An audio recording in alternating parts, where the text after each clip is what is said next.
കർത്താവിൽ പ്രിയ സഹോദരി സഹോദരന്മാരെ, എല്ലാവർക്കും വേഗം വരുന്ന കർത്താവായ യേശുക്രിസ്തുവിന്റെ നാമത്തിലുള്ള സ്നേഹവന്ദനം. ഇന്ന് നമ്മോടൊപ്പം ആയിരിക്കുന്നത് പാസ്റ്റർ ഷാജി വി ജോസഫ് ആണ്. എല്ലാ വ്യാഴാഴ്ചയും നമ്മുടെ ഈ ചാനലിലൂടെ ദൈവവചനം പഠിപ്പിക്കുന്നു. ഇന്നത്തെ മീറ്റിംഗ് എല്ലാവർക്കും ഒരു അനുഗ്രഹമായി തീരട്ടെ എന്ന് ആത്മാർത്ഥമായിട്ട് പ്രാർത്ഥിക്കുന്നു. അതോടൊപ്പം ഷാജി ജോസഫ് പാസ്റ്ററെ ഗോസ്പൽ TV UP എന്ന യൂട്യൂബ് ചാനലിന് വേണ്ടി ഹാർദവമായിട്ട് സ്വാഗതം ചെയ്യുന്നു.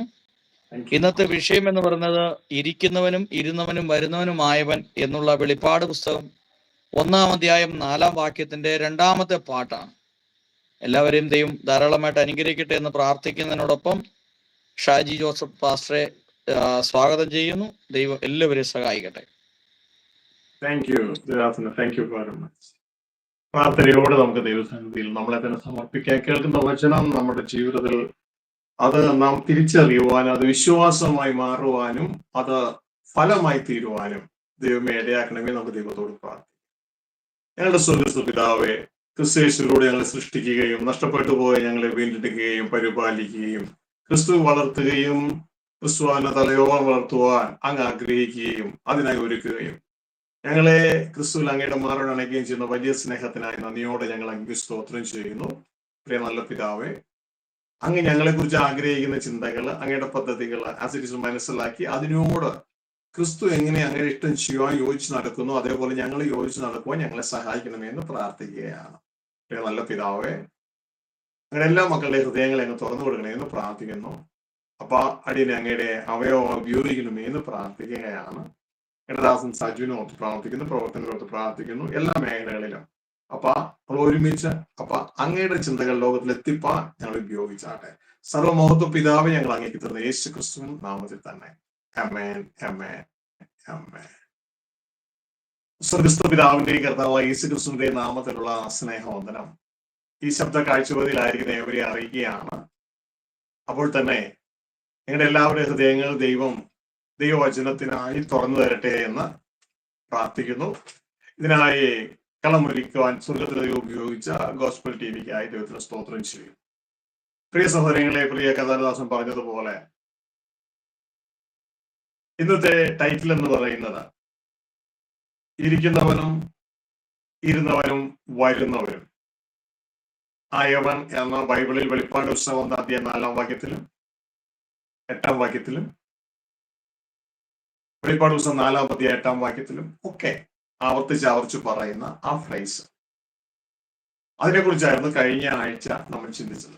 അതിന്റെ 2-ാം ഭാഗമാണിത്. അതുകൊണ്ട് അത് കേൾക്കാത്തവർ അത് കേൾക്കണമെന്ന് പ്രത്യേകം ഓർപ്പിക്കണം. എന്നിട്ട് ഇത് കേട്ടാൽ കുറേയും കൂടി എഫക്റ്റീവ് ആയിരിക്കും. കഴിഞ്ഞ സന്ദേശത്തിന്റെ കീഴില്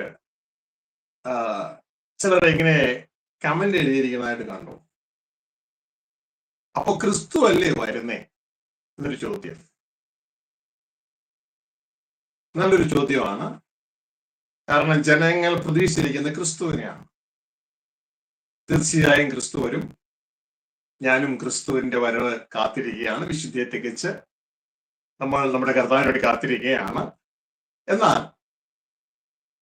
നമ്മൾ അറിയേണ്ട ഒരു സത്യമുണ്ട്, മറയപ്പെട്ട അധികം ആൾക്ക് അറിയാൻ പാടുന്ന സത്യമുണ്ട്. ക്രിസ്തു വന്നിട്ട് ഇവിടെ എല്ലാം യഥാസ്ഥാനപ്പെടുത്തും. അത് യഥാസ്ഥാനപ്പെടുന്നതിന്റെ സെക്കൻഡ് സ്റ്റേജാണ്. എല്ലാം യഥാസ്ഥാനപ്പെടുത്തി 1000 വർഷം ഇവിടെ വാഴും. 1000 വർഷം വാണതിന് ശേഷം ഈ ഭൂമിയിലെ ദുഷ്ടന്മാരെ എല്ലാം നീക്കം ചെയ്യും. ഒരു ശുദ്ധീകരണ പ്രോസസ്സാണ് ഇവിടെ നടക്കുന്നത്. അതിനുശേഷം സുവിശേഷത്തിന്റെ പൂർത്തീകരണം സംഭവിക്കും. അതായത് സ്വർഗ്ഗസ്ഥ പിതാവും കൂടെ നമ്മോട് കൂടെ ജീവിപ്പാൻ, നമ്മോട് കൂടെ ആയിരിക്കാൻ പുതിയ യെരൂശലേമിൽ ഇറങ്ങി വരും. ഈ ഒരു സംഭവം നല്ലൊരാൾക്കും അറിയത്തില്ല. അപ്പോ നമുക്ക് ഈ വാക്യം വായിച്ചിട്ട് നമുക്ക് ഇക്കാര്യത്തിലേക്ക് കടക്കാം. വെളിപ്പാട് പുസ്തകം 1-ാം അധ്യായം 4-ാം വാക്യം ദേവാസനെ ഒന്ന് വായിക്കാം.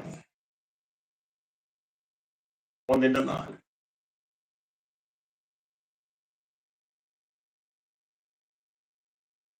Father, we thank you, give you glory.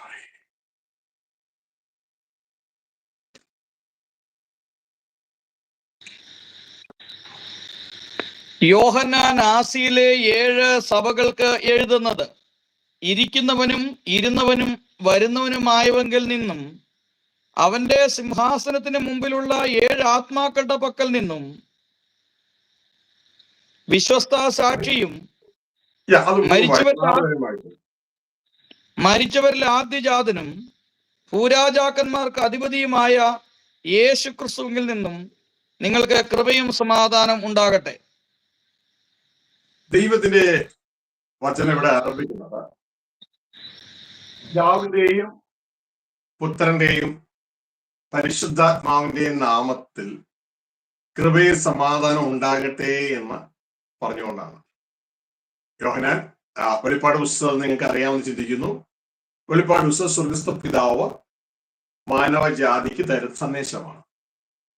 ആ സന്ദേശം കൊടുക്കുന്നത് മുഖാന്തരമായ തൻ്റെ മകനായ ക്രിസ്തുവിലാണ്. ഇതൊക്കെ മുഖാന്തര ഭരണമാണ്. മുഖാന്തര ഭരണത്തെ കുറിച്ച് നമുക്ക് അധികം അറിയില്ല. ദൈവം അനുവദിക്കുന്ന അടുത്ത ക്ലാസ്സുകളിൽ മുഖാന്തര ഭരണത്തെ കുറിച്ച് നമുക്ക് മനസ്സിലാക്കാം. അപ്പോ തൻ്റെ പുത്രനായ ക്രിസ്തുവിന് അത് കൊടുക്കുകയാണ്. ക്രിസ്തു തൻ്റെ അപ്പസ്തലനായ യോഹന്നാനെ അത് ഏൽപ്പിച്ചിട്ട് അത് സഭയിലേക്ക് അറിയുകയാണ്. ക്രിസ്തു അതിന് സാക്ഷ്യം വഹിക്കുക, ദൈവത്തിന്റെ സ്വർഗീയ പിതാവിന്റെ ചിന്തകൾക്ക് സാക്ഷ്യം വഹിക്കുക. അപ്പോ അതിന്റെ തുടക്കത്തിൽ ഒരാശീർവാദത്തോടു കൂടെയാണ് ഇത് അറിയിക്കുന്നത്. ആ ആശീർവാദത്തിൽ തന്നെ ഒരു സന്ദേശമുണ്ട്. പിതാവും ഉണ്ട്, പുത്രനും ഉണ്ട്, പരിശുദ്ധ ആത്മാവും ഉണ്ട്. ആ ആശീർവാദത്തിൽ അവിടെ എഴുതിയിരിക്കുന്ന കാര്യം യോഹന്നാൻ ആസിയിലെ 7 സഭകൾക്ക് എഴുതുന്നത്: ഇരിക്കുന്നവനും ഇരുന്നവനും വരുന്നവനുമായെങ്കിൽ നിന്ന്. കഴിഞ്ഞ സന്ദേശത്തില് നാം പഠിച്ച കാര്യങ്ങൾ ഓർക്കുന്നുണ്ടെന്ന് ചിന്തിക്കുന്നു. ഇല്ലെങ്കിൽ പെട്ടെന്ന് നമുക്ക് അതിലേക്ക് കടന്നു വരാം. അവന്റെ സിംഹാസനത്തിന് മുമ്പിലുള്ള 7 ആത്മാക്കളുടെ പക്കൽ നിന്നും. ആ പരിശുദ്ധാത്മാവിനെയാണ് പറയുന്നത്. ഇനി യേശുക്രിസ്തുവിനെ കുറിച്ച് പറയാണ്: വിശ്വസ്ത സാക്ഷിയും മരിച്ചവരിൽ ആദ്യജാതനും ഭൂരാജാക്കന്മാർക്ക് അധിപതിയുമായ യേശുക്രിസ്തുവിൽ നിന്നും നിങ്ങൾക്ക് കൃപയും സമാധാനം ഉണ്ടാകട്ടെ. അപ്പോ ഇരിക്കുന്നവനും ഇരുന്നവനും വരുന്നവനും അത് സ്വർഗസ്ഥ പിതാവാണ്. അത് നമുക്ക് മനസ്സിലാകത്തില്ല. കാരണം യേശുക്രിസ്തുവിനെ സെപ്പറേറ്റ് പറഞ്ഞിട്ടുണ്ട് ഓൾറെഡി. വിശ്വസ്ത സാക്ഷിയും മരിച്ചവരുടെ ആദ്യജാതനും ഭൂരാജാക്കന്മാർക്ക് അധിപതിയുമായ യേശുക്രിസ്തുവിൽ നിന്ന് നിങ്ങൾക്ക് കൃപയും സമാധാനം ഉണ്ടാകട്ടെ. അപ്പൊ യേശുക്രിസ്തുവിന്റെ സ്ഥാനമൊക്കെ അവിടെ പറഞ്ഞിട്ടുണ്ട്. ഇവിടെ നാം മനസ്സിലാക്കിയത്, കഴിഞ്ഞ സന്ദേശത്തിൽ നമ്മൾ 3 ബോളുകൾ കൊണ്ട് കാര്യം മനസ്സിലാക്കിയിരുന്നു.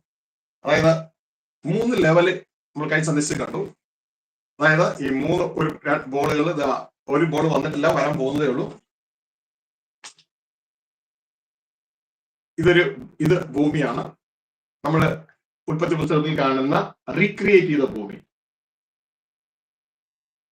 ഇതാ അതിനു മുമ്പ് ഒരു അഴുക്ക് പിടിച്ച ഒരു മഞ്ഞ ഭൂമി കാണാം. ഇത് ഉൽപ്പത്തി 1:1 ആദിയിൽ ദൈവം ആകാശവും ഭൂമി സൃഷ്ടിച്ചു എന്ന് പറയുന്ന ഭൂമി. എന്നാൽ അത് പാഴി ശൂന്യമായി പോയി. എന്നാൽ അതിനെ റീക്രിയേറ്റ് ചെയ്ത ഭൂമി. അപ്പോ ഈ ഭൂമിയിൽ അതായത് ഇതിന്റെ മുകളിൽ സർവത്തെയും വാഴുന്നത് ഉടമസ്ഥനായ ദൈവമാണ്. ഇതിനു മുമ്പ് ഉണ്ടായിരുന്ന ഈ ഭൂമി ഇത് ദൂതന്മാരുടെ ഭൂമിയാണ്. ഇത് വാണിരുന്നതും സ്വർഗസ്ഥനായ ദൈവമാണ്. ഇനി പുതിയ ആകാശവും പുതിയ ഭൂമിയും വരാൻ പോകുന്നു. അതാണ് പച്ച കളറുള്ള ഗ്രീൻ കളറുള്ള വേറൊരു ഭൂമി. അങ്ങോട്ടേക്ക് വരാൻ പോകുന്നതും സ്വർഗസ്ഥനായ പിതാവാണ്. ഈ ഒരു കാര്യം നമ്മൾ തിരിച്ചറിയണം.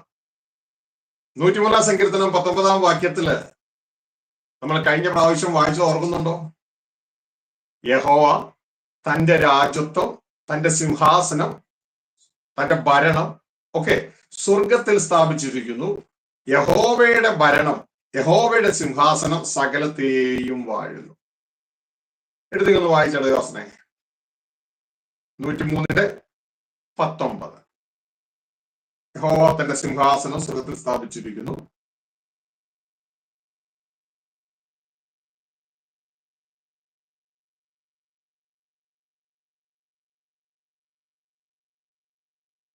നൂറ്റി 103:19 അല്ലേ? അതെ. യഹോവ തന്റെ സിംഹാസനത്തെ സ്വർഗത്തിൽ സ്ഥാപിച്ചിരിക്കുന്നു, അവന്റെ രാജ്യത്വം സകലത്തെയും ഭരിക്കുന്നു. അപ്പോ അവന്റെ മതി. യഹോവ തന്റെ സിംഹാസനം സ്വർഗത്തിൽ സ്ഥാപിച്ചിരിക്കുന്നു, അവൻ രാജ്യത്തെ സകലത്തെയും വാഴുകയാണ്. സകലത്തെയും. അപ്പോ ഈ പ്രസന്റ് സ്റ്റേജിൽ സകലത്തെയും വാഴുകയാണ്. ഇതിനു മുമ്പുള്ള സ്റ്റേജിലും വാണത് അത് ദൂതന്മാരുടെ ഭൂമിയാണ്. ദൂതന്മാരായിരുന്നു അവിടെ ആയിരുന്നേ. അതിനെക്കുറിച്ച് വലിയ ഡീറ്റെയിൽ ബൈബിൾ തരുന്നില്ല. എങ്കിലും നമുക്ക് അവിടെ കാണാം. എസെക്കിയേൽ പ്രവാചകന്റെ പുസ്തകം 28-ാം അധ്യായവും യെശയ്യാ പ്രവാചകന്റെ പുസ്തകം 14-ാം അധ്യായം നമുക്ക് കാണാം. അവിടെ പറയുന്നുണ്ട്, ഒരു ദൂതൻ, ഒരു കെരൂബ് പറയുന്നുണ്ട്, ഞാൻ അത്യുന്നതനോട് സമനാകും, ഞാൻ ആ സിംഹാസനത്തിൽ ഞാൻ ഇരുന്ന് അരുളും. അപ്പോ അത്യുന്നതനായ ദൈവമായിരുന്നു നേരത്തെ വാണിരുന്നത്. എന്നാൽ അത്യുന്നതനോട് സമനാകുമെന്ന് പറഞ്ഞ ആ ദൂതനെ ആ സ്ഥാനത്ത് നിന്ന് ദൈവം മാറ്റി. അവനാണ് ഇന്നത്തെ പിശാച്, ലൂസിഫർ എന്ന് പറയുന്ന പിശാച്. അതിന്റെ സംഭവം ധാരാളമുണ്ട്, നമ്മൾ മനസ്സിലാക്കണം. നമ്മൾ അതിലേക്കൊന്നും ഇപ്പൊ പോകുന്നില്ല. ഇനി ഈ ഭൂമിയെ ദൈവം റീക്രിയേറ്റ് ചെയ്തെടുത്തു. തുടർന്ന് ഈ ദൂത സംഘത്തെ മുഴുവൻ, ഈ നേരത്തെ ആയിരുന്ന ന്യായം വിധിക്കപ്പെട്ട ഈ ദൂത സംഘത്തെ മുഴുവൻ ഇവിടെ നിന്ന് ദൈവം മാറ്റി. ഇവിടെ നിന്ന് മാറ്റിയിട്ട് ദൈവം അവരെ ഭൂമിയുടെ മുകളിലുള്ള ആകാശമണ്ഡലത്തിൽ അവരെ സെറ്റ് ചെയ്തു. അവർക്ക് ഇനി ഭൂമിയിലേക്ക് വരാനായിട്ട് ജഡശരീരം ധരിച്ചു വരാൻ പറ്റില്ല, ദൈവത്തിന്റെ പെർമിഷൻ കൂടാതെ. വന്നാൽ അവരെ ശിക്ഷാവിധിയിലേക്ക് കിടക്കും. അന്ധതമസിന്റെ ചങ്ങല, സ്വന്തം വാഴ്ച സ്ഥലം കാത്തുകൊള്ളാത്ത ദൂതന്മാരെ അന്ധതമസിന്റെ ചങ്ങലയിട്ട് ശിക്ഷയ്ക്കായിട്ട് ആക്കി വെച്ചിരിക്കുന്നു നമ്മൾ ചില വചനങ്ങൾ വായിക്കാറുണ്ട്. അപ്പോ ഈ ഭൂമി ഇപ്പോ ആയിരിക്കുന്നത്, ദൈവം ആക്കി വെച്ചിരിക്കുന്ന മനുഷ്യന്റെ കയ്യിലാണ്. ഈ മനുഷ്യനെ കുറിച്ച് ദൈവത്തിന്റെ വചനം പറയുന്നു പുതിയ കുടിയാൻ എന്നാണ്. പുതിയ കുടിയാൻ. ദൂതവർഗത്തെ കുറിച്ച് പറയുന്നത് പഴയ കുടിയാനാണ്. അപ്പോ ഈ പഴയ കുടിയാന്മാരെ മാറ്റിയിട്ട് ദൈവം ഈ ഭൂമിയുടെ ഭരണം പുതിയ കുടിയാന്മാരെ ഏൽപ്പിക്കാൻ പോവുകയാണ്. ആ പുതിയ കുടിയാന്മാരാണ് നമ്മൾ ഓരോരുത്തരും. ഫലം കൊടുക്കുന്നവരെ ഏൽപ്പിക്കും. ഇതാണ് ദൈവത്തിന്റെ വചനം പറയുന്നത്. ദൈവരാജ്യം, അതായത് ദൈവം ഇപ്പൊ ഈ ഭൂമിയെ വാഴുന്നില്ല, ദൈവമാണ് ഉടമസ്ഥൻ. ഇത് പിശാച് അനധികൃതമായി പിടിച്ചു വെച്ചിരിക്കുകയാണ്. മനുഷ്യനെ പാപത്തിൽ കുടുക്കി ദൈവത്തെ മനുഷ്യൻ അകറ്റി. ദൈവത്തിന്റെ ഒരു പ്രത്യേകത, ദൈവം പാപവുമായിട്ട് സഹകരിക്കത്തില്ല. മനുഷ്യനെ പാപത്തിൽ കുടുക്കിയിട്ട് ദൈവത്തിന്റെ മുഖം നമുക്ക് മറയ്ക്കുമാറാക്കി. ഇതാണ് യെശയ്യാ 59:2 പറയുന്നത്. ഇതാ നിങ്ങളും ദൈവവും തമ്മിലുള്ള പ്രശ്നം എന്ന് പറയുന്നത് വേറെ ഒന്നുമല്ല, നിങ്ങളുടെ പാപങ്ങളാണ്. നിങ്ങളുടെ പാപങ്ങളാണ് അവന്റെ മുഖം നിങ്ങൾക്ക് മറയ്ക്കുമാറാക്കിയത്. പാപത്തിന്റെ പുറകിൽ ആരായിരുന്നു കളിച്ചത്? പിശാചായിരുന്നു കളിച്ചത്. അപ്പൊ പിശാച് എന്ത് ചെയ്യാണ്? ദൈവത്തെ നമ്മളിൽ നിന്ന് മാറ്റുകയാണ്. അപ്പോ പാപം വരുമ്പോൾ ദൈവത്തെ നമ്മളുമായിട്ട് അടുക്കുവാൻ കഴിയത്തില്ല. അപ്പൊ പാപവുമായിട്ട് നമ്മൾ സഹകരിച്ചാൽ ദൈവത്തിന് നമ്മളിൽ പ്രവർത്തിക്കുവാനായിട്ട് കഴിയുകയില്ല. ആദം ഹവ്വ ദമ്പതികളെ ഏദനിൽ നിന്ന് പുറത്താക്കിയത് പാപനിമിത്തമാണ് എന്നുള്ള കാര്യം ഓർക്കുക. അതുകൊണ്ടാണ് യേശുക്രിസ്തു പലപ്പോഴും പറയുന്നത് കേൾക്കാം, മേലിൽ പാപം ചെയ്യരുത്. അപ്പൊ പ്രിയ സഹോദരങ്ങളെ, ഇവിടെ ഞാൻ നിങ്ങൾ മനസ്സിലാക്കണം, ഇന്ന് ഈ ഭൂമിയുടെ ഭരണം സർവത്തിന്റെ ഉടമസ്ഥനാണെങ്കിലും ഈ ദൈവത്തിന് ഈ ഭരണം ഏറ്റെടുക്കുവാനായിട്ട് കഴിയത്തില്ല. കാരണം പാപം നിറഞ്ഞ മനുഷ്യരാണ് ഇവിടെ. അവരെ പാപത്തിലും സ്വയകേന്ദ്രീകൃത ജീവിതത്തിലും നിർത്തി ഈ പിശാചിന്റെ ഭരണം അതിന്റെ മുകളിൽ നിലനിർത്തിക്കൊണ്ടു പോവുകയാണ്.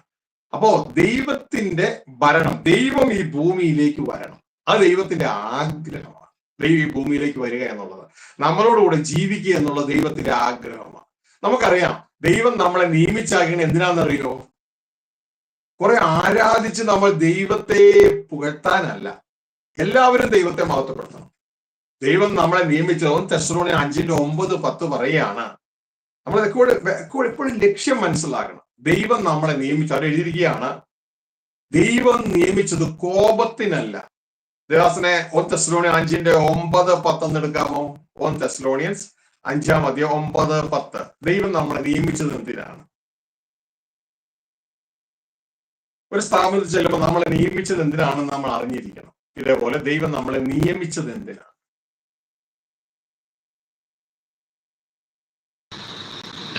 ഞങ്ങൾക്ക് നിങ്ങളുടെ അടുക്കൽ എങ്ങനെയുള്ള പ്രവേശനം സാധിച്ചു എന്ന് ജീവനുള്ള ദൈവത്തെ സേവിപ്പാനും അവൻ മരിച്ചവരുടെ നിന്ന് ഉയർപ്പിച്ച തന്റെ പുത്രന് വരുവാനുള്ള കോപത്തിൽ നിന്ന് നമ്മെ പിടിവിക്കുന്നതിനുമായ യേശു സ്വർഗത്തിൽ നിന്ന് വരുന്നത് കാത്തിരിപ്പാനും നിങ്ങൾ 1 തെസ്സലോണിയൻസ് 5:9-10. 1 തെസ്സലോണിയൻസ് 5:9-10. ദൈവം നമ്മെ കോപത്തിനല്ല, നാം ഉണർന്നിരുന്നാലും ഉറങ്ങിയിരുന്നാലും തന്നോടുകൂടെ ജീവിക്കേണ്ടതിന് നമുക്ക് വേണ്ടി മരിച്ച നമ്മുടെ കർത്താവായ യേശു ക്രിസ്തു മൂലം രക്ഷയെ പ്രാപിപ്പാൻ അത്രേ നിയമിച്ചിരിക്കുന്നത്. ശ്രദ്ധിച്ചു കേൾക്കുക. ദൈവം എന്തിനെ നിയമിച്ചു? ദൈവം നമ്മെ കോപത്തിനല്ല, നാം ഉണർന്നിരുന്നാലും ഉറങ്ങിയാലും ദൈവത്തോടു കൂടെ ജീവിക്കേണ്ടതിന്. ശ്രദ്ധിച്ചു കേൾക്കുക. നാം ദൈവത്തോട് കൂടെ ജീവിക്കേണ്ടതിന്. ഇന്ന് മനുഷ്യരോട് കൂടെ ജീവിക്കുക, മരണമുള്ള മനുഷ്യരോട്. പക്ഷെ ദൈവം നമ്മൾ നിയമിക്കുന്നതിന് വേണ്ടിയാ? ദൈവത്തോടു കൂടെ ജീവിക്കേണ്ടതിന്. ഇതാണ് സുവിശേഷം. മനസ്സിലായോ? മനസ്സിലാകാത്തൊരു മനസ്സിലാക്കുക. ബൈബിളിലെ സുവിശേഷം ഇതാ. ധൂർത്തപുത്രൻ മടങ്ങി വന്നിട്ട് അപ്പനോടുകൂടെ ജീവിക്കുന്നു. മനസ്സിലാവുന്നുണ്ടോ? ഇതേപോലെ സുവിശേഷം എന്ന് പറയുന്നത് ദൈവത്തോടു കൂടെ ജീവിക്കുകയാണ് സുവിശേഷം. അതിനു വേണ്ടി നമ്മൾ ഇന്ന് പ്രസംഗിക്കുന്ന രക്ഷയുടെ സുവിശേഷം, അതിനു വേണ്ടിയാ അവിടെ എഴുതിയിരിക്കുന്നു. നമുക്ക് അതിനു വേണ്ടി ജീവിക്കേണ്ടതിന് നമുക്ക് വേണ്ടി മരിച്ച നമ്മുടെ കർത്താവായ യേശു ക്രിസ്തു മൂലം രക്ഷയെ പ്രാപിപ്പാൻ അത്രയും നിയമിച്ചിരിക്കുന്നത്. അപ്പൊ രക്ഷയുടെ സുവിശേഷം മാത്രം എനിക്ക് മതി എന്ന് ഒരാൾ പറഞ്ഞു കഴിഞ്ഞാൽ, എന്റെ പ്രിയ സഹോദരങ്ങളെ, ഇത് അറിവില്ലായ്മയാണ്. നാം രക്ഷിക്കപ്പെടുന്ന എന്തിനു വേണ്ടിയാ? ദൈവത്തോടു കൂടെ ജീവിക്കാൻ വേണ്ടിയാണ്. ആ ദൈവത്തോടുകൂടിയുള്ള ജീവിതമാണ് ഇതാ ദൈവത്തിന്റെ ഭരണം. ആ അപ്പനോടുകൂടെ നാം ജീവിക്കുമ്പോൾ അപ്പൻ എല്ലാവരെയും വാഴും. അപ്പന്റെ പ്രോപ്പർട്ടിയായ പലതിനെയും വാഴാൻ നമ്മുടെ കയ്യിൽ ഏൽപ്പിക്കും. ഇന്ന് ക്രിസ്തുവിന്റെ കയ്യിൽ ഏൽപ്പിച്ചിട്ടില്ലേ? അതുപോലെ ക്രിസ്തുവിൽ ജയം പ്രാപിച്ചു വരും നമ്മുടെയും കയ്യിൽ ഏൽപ്പിക്കും. ഇതാ യേശു പറഞ്ഞേ, എന്റെ പിതാവ് എനിക്ക് രാജ്യം വിഭാഗിച്ച് തന്നതുപോലെ. അപ്പോ രാജ്യം ആരുടേതാ? പിതാവിൻ്റെതാ. അത് എനിക്ക് തന്നതുപോലെ ഞാൻ നിങ്ങൾക്ക് രാജ്യം വിഭാഗിച്ചു തരും. പക്ഷെ ജയിക്കണം കേട്ടോ. അപ്പോ അതിന്റെ 3 ലെയറാണ്. നമ്മളത് പുറകെ പഠിക്കും, ദൈവം അനുവദിക്കുന്നെങ്കിൽ. അപ്പൊ പ്രിയ സഹോദരങ്ങളെ, അപ്പോ നിങ്ങൾ മനസ്സിലാക്കുക, മൂന്നാമത്തെ ആളോട് നിർത്ത് മാറ്റി ആ മൂന്നാമത്തെ ഭൂമിയെ, ഈ ഭൂമിയില് ഇതാ ഇതിന്റെ കാത് മാറി കിടക്കുകയാണ്. ഈ ഭൂമിയില് ദൈവത്തിന്റെ ഭരണം വരണം. ഈ ദൈവം നമ്മോടുകൂടെ ജീവിക്കാൻ വരണം. ഇതാണ് നിങ്ങൾക്ക് ബൈബിളിൽ ശ്രദ്ധിച്ചാൽ അറിയാം. വരുന്നു വരുന്നു എന്ന വാക്ക് മാർക്കോസ് 1:15 യേശുക്രിസ്തു ഇങ്ങനെ പറഞ്ഞു, ദൈവരാജ്യം വരുന്നു. കേട്ടോ, ദൈവരാജ്യം സമീപിച്ചിരിക്കുന്നു.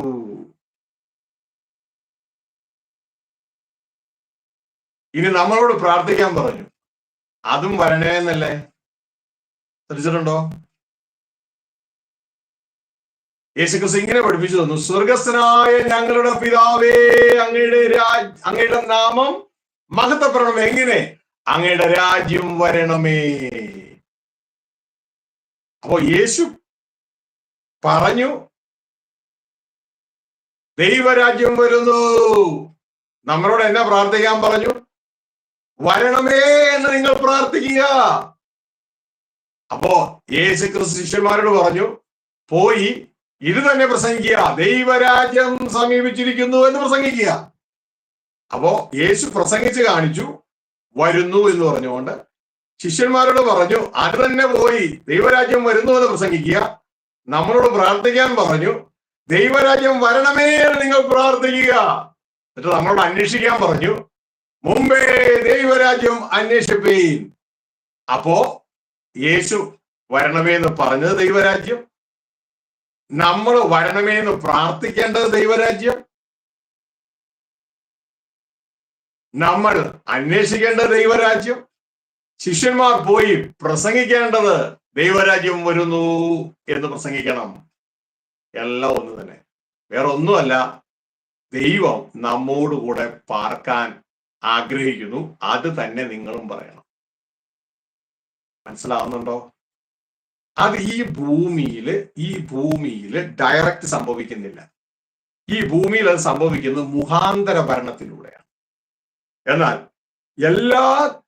അതായത് നമ്മുടെ ദൈവത്തിന്റെ ഒരു പ്രത്യേകതയുണ്ട്. പാപത്തോടടുക്കത്തില്ല, അകൃത്യം കാണാൻ കഴിയാത്തവണ്ണം നിർമ്മല ദൃഷ്ടിയുള്ളതാണ് ആ ദൈവം. ഇതുകൊണ്ടാണ് ദൈവത്തിന്റെ വചനം പറയുന്നത്, താൻ മാത്രം അമർത്യതയുള്ളവനും ധന്യനായ ഏകാധിപതിയും താൻ മാത്രം അമർത്യതയുള്ളവനും അടുത്തുകൂടാൻ കഴിയാത്ത പ്രകാശത്തിൽ വസിക്കുന്നവനും മനുഷ്യരാരെ കാണാത്തവനും കാണാൻ കഴിയാത്തവനുമായ ദൈവം തക്ക സമയത്ത് പ്രത്യക്ഷത വരുത്തും.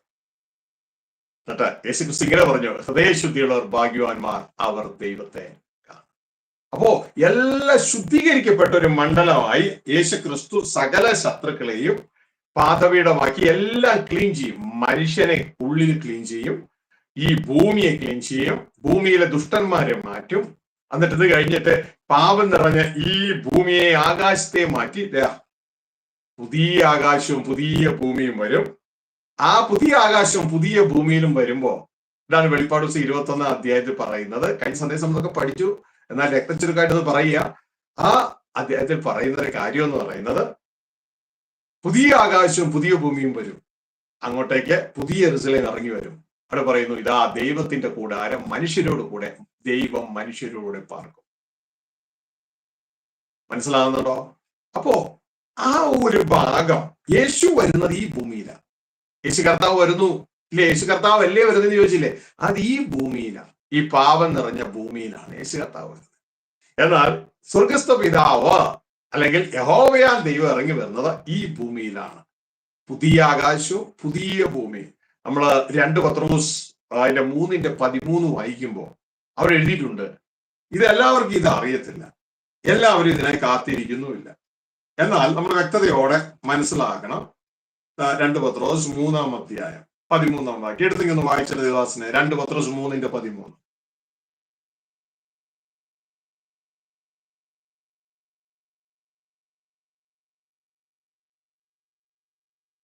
പതിമൂന്നല്ലേ? 2 പത്രോസ് 3:13 എന്നാൽ നാം അവന്റെ വാഗ്ദത്ത പ്രകാരം നീതി വസിക്കുന്ന പുതിയ ആകാശത്തിനും പുതിയ ഭൂമിക്കുമായിട്ട് കാത്തിരിക്കുന്നു. കണ്ടോ? ഇതാണ് പുതിയ ആകാശം പുതിയ ഭൂമി. ദൈവത്തിന്റെ വാഗ്ദത്ത പ്രകാരം കാത്തിരിക്കുകയാണ്. അപ്പോ ഇത് നല്ലൊരു പങ്കിലും അറിയത്തില്ല. അതുകൊണ്ട് അവർ എഴുതി വെക്കണേ, യേശു അല്ലേ അവരോട്, യേശു വരുന്നത് ഈ ഭൂമിയിലാണ്, പാവം നിറഞ്ഞ ഭൂമിയിലാണ്. അത് കഴിഞ്ഞിട്ട് ഈ ഭൂമി യേശു ക്ലിയർ ചെയ്യും, മൊത്തം ക്ലിയർ ചെയ്തിട്ട് ഇതെല്ലാം ക്ലിയർ ചെയ്തിട്ട് അതൊക്കെ നടക്കുന്നത് മുഖാന്തര ഭരണമാണ്. ദൈവം അനുവദിക്കുന്ന അടുത്ത സന്ദേശം മുഖാന്തര ഭരണത്തെ കുറിച്ച് ചിന്തിക്കും. മുഖാന്തര ഭരണമാണ്. അത് കാരണം ഒറിജിനൽ ഓണർ ഇവിടെ ഇല്ല. ഇതാണ് മുഖാന്തര ഭരണത്തിന്റെ കാര്യം, മുഖാന്തര ഭരണം. അപ്പോ ഒറിജിനൽ ഓണറിന് വേണ്ടി യേശു ക്രിസ്തു വാഴുകയാണ്. ഒറിജിനൽ ഓണറിന്റെ ഇഷ്ടപ്രകാരം തന്നെ വാഴുകയാണ്. ഹല്ലേലൂയ. എന്നാൽ ഒറിജിനൽ ഓണർ ഇവിടെ വരുമ്പോ യേശു ക്രിസ്തു എന്ത് ചെയ്യുന്നറിയാമോ? ഈ മുഴുവൻ ഭരണവും എല്ലാം ആ ഒറിജിനൽ ഓണർക്ക് ഭരണ കൈമാറ്റം നടക്കും. ഹല്ലേലൂയ. അപ്പോ ഈ ഭൂമിയിലേക്ക് വരുമ്പോ, അതായത് പുതിയ ആകാശം പുതിയ ഭൂമിയിലേക്ക് വരുമ്പോ ഭരണ കൈമാറ്റം നടക്കും. അന്നാളിൽ യഹോവ സ്വർഗത്തിലെ നമ്മുടെ അപ്പനായിരിക്കും ഈ ഭൂമിയെ വാഴുന്നത്. ഇതാണ് സക്കറിയ 14:9 പ്രവചനം. ഹല്ലേലൂയ. അപ്പോ നമുക്ക് അത്രയും ഒരു ലോങ് ദൃഷ്ടി നമുക്ക് കിട്ടിയിട്ടില്ല. കാരണം ദൈവരാജ്യ സുവിശേഷം പ്രസംഗിക്കപ്പെടുന്നില്ല. ആ പ്രസംഗിക്കപ്പെട്ടാലേ ആ ഒരു സംഭവം തിരിച്ചറിയൂ. ദൈവരാജ്യ സുവിശേഷത്തിലെ എല്ലാ ആഗ്രഹം, സക്കറിയ 14:9 വായിക്കാൻ മതി വാസന. 14:9.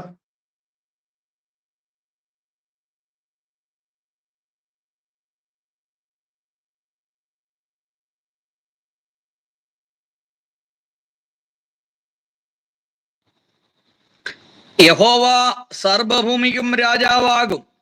അന്നാളിൽ യഹോവ ഏകനും അവന്റെ നാമം ഏകവുമായിരിക്കും. മനസ്സിലായോ? ഈ വചനം നിവൃത്തിയാവും. അന്നാളിൽ യഹോവ സർവഭൂമിക്കും രാജാവായിരിക്കും. ഹല്ലേലൂയ. അന്നാളിൽ യഹോവ ഏകനും അവന്റെ നാമം ഏകവുമായിരിക്കും. കാരണം ഇതുവരെയും മുഖാന്തര ഭരണമായിരുന്നു. ആ മുഖാന്തര ഭരണം മാറിയിട്ട് ഇതാ താൻ ഈ ഭൂമിയുടെ ഭരണം ഏറ്റെടുക്കുക. അന്ന് യേശു ക്രിസ്തു തന്റെ പുത്രൻ എല്ലാ ഭരണവും അപ്പന്റെ കയ്യിലേക്ക് ഏൽപ്പിക്കും. കാര്യം നിങ്ങൾക്ക് ഏകദേശം രക്തചുരുക്കം മനസ്സിലായാൻ ചിന്തിക്കും. ഇനി നമുക്കിത് ബൈബിളിലൂടെ ചില കാര്യങ്ങൾ ചിന്തിച്ച് ഇതാ അറിവില്ലാത്തവർക്ക് ഈ അതായത് ഇരിക്കുന്നവനും ഇരുന്നവനും വരുന്നവനും ആ വരുന്നവനെ കുറിച്ചുള്ള അറിവില്ലാത്തത് കൊണ്ട് നമുക്ക് ആ വരുന്നവനെ കുറിച്ചുള്ള ഒരു അറിവിലേക്ക് ഇന്ന് ഒരല്പം ആഴത്തിൽ ഫോക്കസ് ചെയ്യാം. ഓക്കെ, ആ അപ്പൻ വരികയാണ്. അപ്പോ പ്രിയ സഹോദരങ്ങളെ, അപ്പൻ വരുമ്പോ ദാ യേശു ക്രിസ്തു ഈ ഭരണമെല്ലാം റെഡിയാക്കി അപ്പന്റെ കയ്യിൽ ഏൽപ്പിക്കുന്ന രംഗം നമ്മളെ കഴിഞ്ഞ സന്ദേശത്തില് മനസ്സിലാക്കിയായിരുന്നു. അതുവരെയും സ്വർഗം അവനെ കൈക്കൊള്ളണം. ഏതുവരെയും ഈ കാര്യങ്ങളൊക്കെ യഥാസ്ഥാനപ്പെടുത്തി യേശു ക്രിസ്തു കൊടുക്കണം. എല്ലാ കാര്യങ്ങളും യഥാസ്ഥാനപ്പെടുത്തി കൊടുക്കണം. അപ്പോസ്തലപ്രവൃത്തി 2-3 അധ്യായം അതിന്റെ 20-21 വാക്യം വായിക്കുമ്പോൾ, അപ്പോസ്തലപ്രവൃത്തി 3 അധ്യായം 20-21 വാക്യം അവിടെ ഇങ്ങനെ എഴുതിയിരിക്കുകയാണ്. എടുത്തേക്കൊന്ന് വായിക്കുക. ആശ്വാസകാലങ്ങൾ വരികയും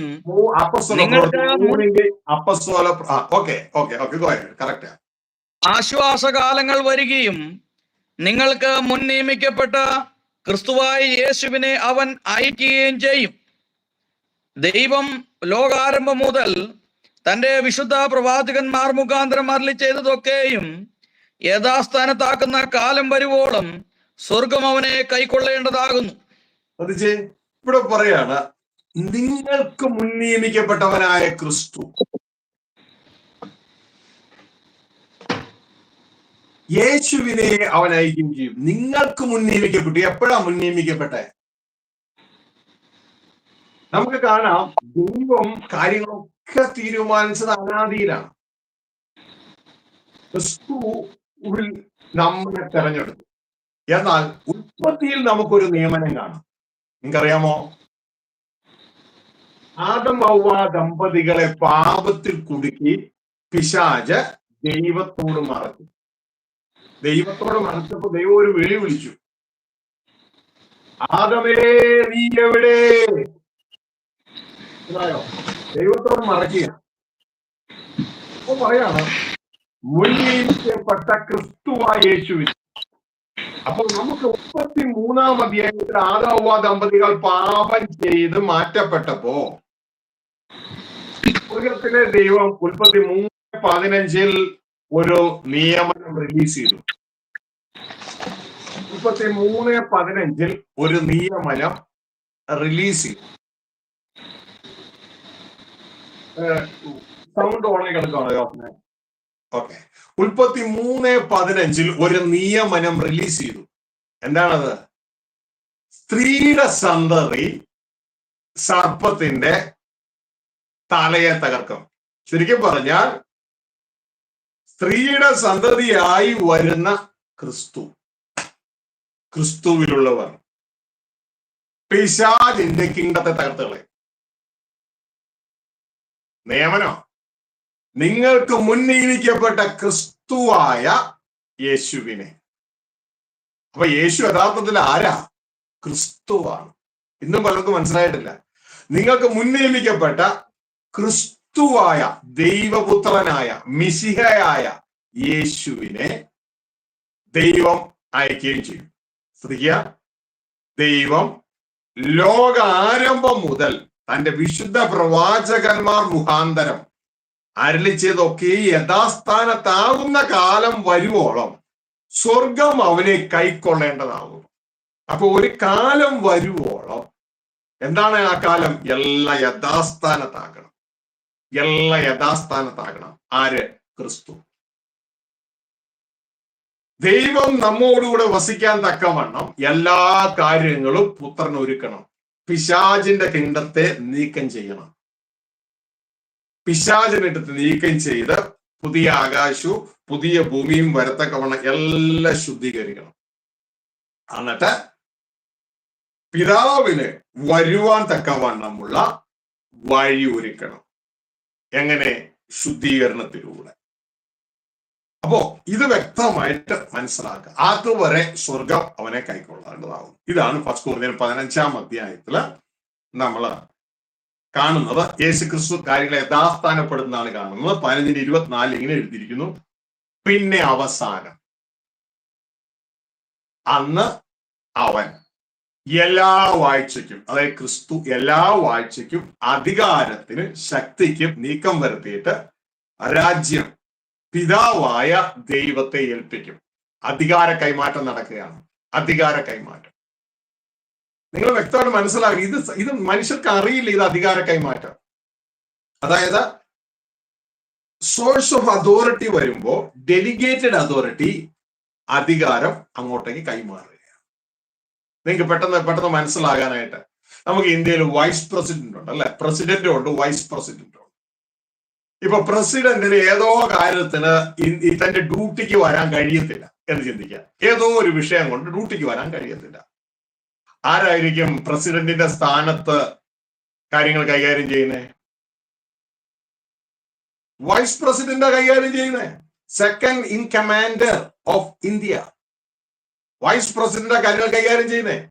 ഇനി ഈ പ്രസിഡന്റ് എല്ലാം റെഡിയായി, ചിലപ്പോ ഒരുപക്ഷെ ചികിത്സയ്ക്ക് പോയതായിരിക്കും, എവിടെയെങ്കിലും ചിലപ്പോ നീണ്ടുപോയ, ചിലപ്പോ കുറെ നാളുണ്ടായിരിക്കാം. ഈ പ്രസിഡന്റ് തിരിച്ച് ആരോഗ്യത്തോടെ വന്നാൽ വൈസ് പ്രസിഡന്റ് എന്ത് ചെയ്യും? ഈ അധികാരം അങ്ങോട്ടേക്ക് ഏൽപ്പിക്കും. എന്നിട്ട് എന്ത് ചെയ്യും? പ്രസിഡന്റിന് കീഴടങ്ങി താൻ അടുത്ത ലെവലിൽ നിൽക്കും. ഇവിടെ പറയാണ്, പിന്നെ അവസാനം അന്ന് അവൻ എല്ലാ വാഴ്ചയ്ക്കും അധികാരത്തിന് ശക്തിക്ക് നീക്കം വരുത്തിയിട്ട് രാജ്യം പിതാവായ ദൈവത്തെ ഏൽപ്പിക്കും. ഭരണം അങ്ങോട്ടേക്ക് ഏൽപ്പിക്കും. എന്നിട്ട് ശ്രദ്ധിക്കുക,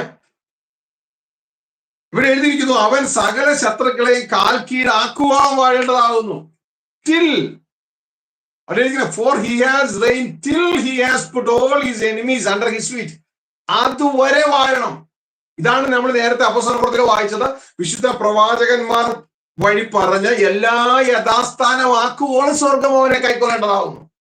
എല്ലാം യഥാസ്ഥാനമാക്കണം. ഈ അപ്പന് വരുവാനുള്ള വഴി ഒരുക്കണം, വിശുദ്ധി ഒരുക്കണം.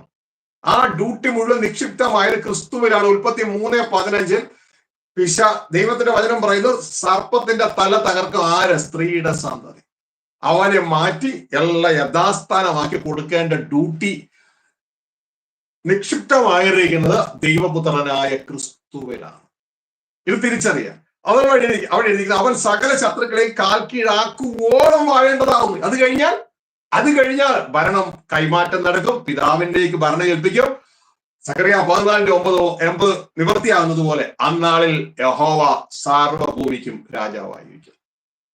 അപ്പൊ യേശു കർത്താവ് എവിടെയായിരിക്കും? പിതാവിന് കീഴ്പ്പെട്ടിരിക്കും. അതാണ് തൊട്ട് താഴെ പറയുന്നത്, ഒടുക്കുന്ന ശത്രുവായ മരണം നീങ്ങിപ്പോകും, സകലത്തെ അവന്റെ കാൽ കീഴിലാക്കിയിരിക്കുന്നു എന്നുണ്ടല്ലോ. അതായത് ക്രിസ്തുവിന്റെ കാൽ കീഴിലാക്കി കൊടുത്തിരിക്കുകയാണ്. സകലവും അവന് കീഴ്പ്പെട്ടിരിക്കുന്നു എന്ന് പറഞ്ഞാൽ സകലത്തെയും കീഴാക്കി കൊടുത്തവൻ ഒഴികെ അത്രയെന്ന് സ്പഷ്ടം, വെരി ക്ലിയർ ആണ് പറയുന്നത്. ഹല്ലേലൂയ. ആരും തർക്കിക്കാൻ നിൽക്കണ്ട എന്നാണ് ദൈവവചനം പറയുന്നത്.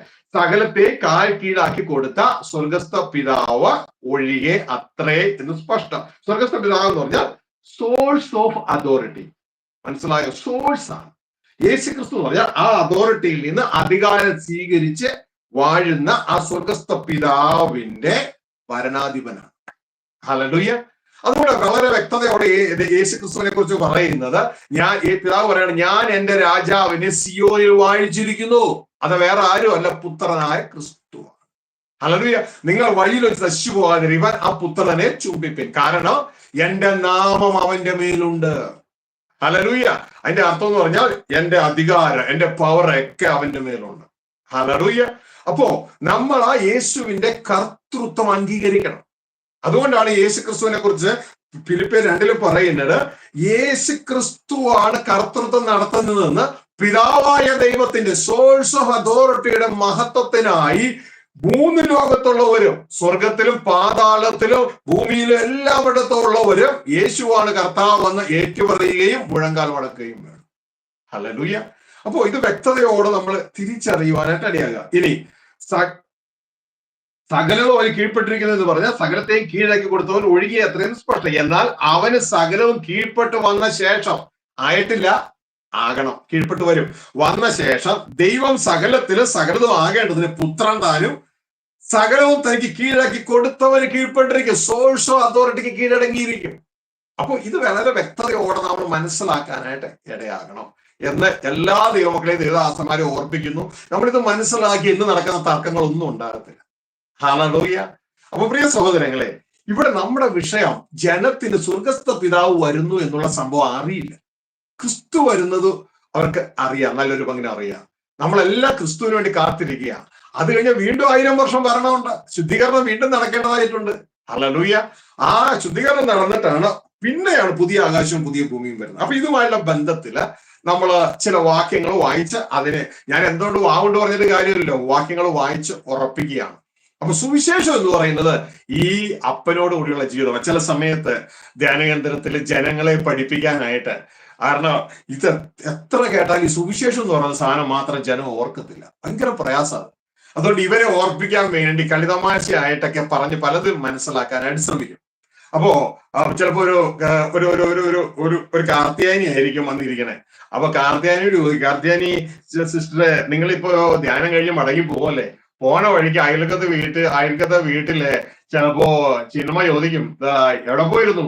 അപ്പോ നിങ്ങൾ എന്ത് പറയും?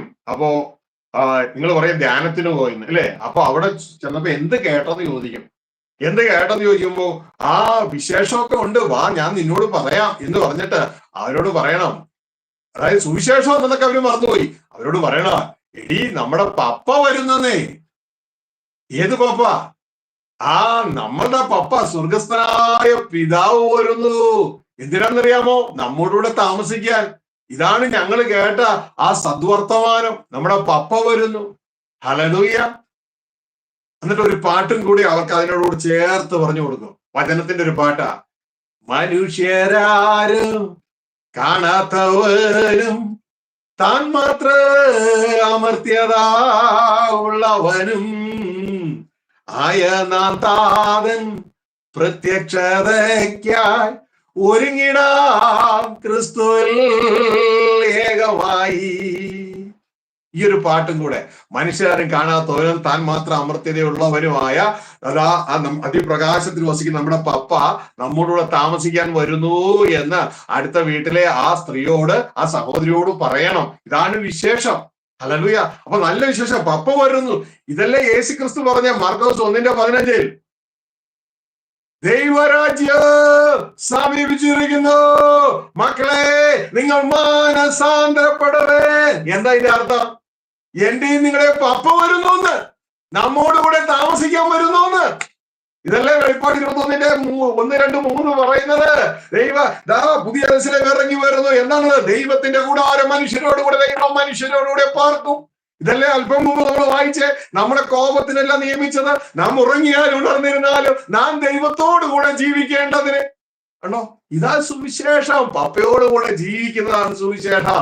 അതിനു വേണ്ടിയാണ് കാൽവരി ക്രൂശിലെ യാഗത്തിലൂടെ രക്ഷയുടെ ആ സന്ദേശം നാം പറയുകയും യേശുവിനെ കർത്താവ് രക്ഷകനായി സ്വീകരിച്ച് പാപം വിട്ടൊഴിഞ്ഞ് നമ്മൾ ക്രിസ്തുവിൽ ശുദ്ധീകരണം പ്രാപിച്ചു ഒരുങ്ങുന്നത് അപ്പനോടുകൂടെ ജീവിക്കാൻ വേണ്ടിയാണ്. കണ്ടോ, അപ്പൊ അപ്പം വരുന്നു. ഇനി സന്ദേശത്തിലൂടെ മനസ്സിലായില്ലേ? ഇതാണ് സുവിശേഷം. മാർക്കോസ് 1:15 ഇതാ ഞങ്ങൾ രണ്ടുപേരും മാറി മാറി വായിക്കാം, പെട്ടെന്ന് അധികം സമയം പോകാതെ കാര്യം നടക്കും. 1:15 പറയാം, യേശുവിന്റെ പ്രസംഗം. കാലം തികഞ്ഞു. എന്തിനുള്ള കാലം? നമ്മൾ ദൈവത്തോട് ചേർന്ന് ജീവിക്കാനുള്ള കാലം തികഞ്ഞു. ദൈവരാജ്യം സമീപിച്ചിരിക്കുന്നു, അപ്പൻ വരുന്നു. മാനസാന്തരപ്പെട്ട് ഈ നല്ല വിശേഷത്തിൽ വിശ്വസിപ്പിനെന്ന് പറഞ്ഞു. നല്ല വിശേഷത്തിൽ വിശ്വസിപ്പേൻ. ഹല്ലേലൂയ. അപ്പൊ നമ്മൾ പ്രസംഗിക്കുന്ന ആ കാൽവരി ക്രൂശിലെ യാഗമൊന്നും ആയിട്ടില്ല ഇതുവരെ, ആ സുവിശേഷമൊന്നും ആയിട്ടില്ല. ഹല്ലേലൂയ. പക്ഷെ ഇവിടെ പറയാണ്, മാനസാന്തരപ്പെട്ട് സുവിശേഷത്തിൽ, നല്ല വിശേഷത്തിൽ വിശ്വസിപ്പേൻ. എന്താണ് നല്ല വിശേഷം? നിങ്ങളുടെ അപ്പം വരുന്നു, നിങ്ങളുടെ കൂടെ താമസിക്കാൻ. ഹല്ലേലൂയ. ഒരുമിച്ച് താമസിക്കാൻ അപ്പം വരുന്നു.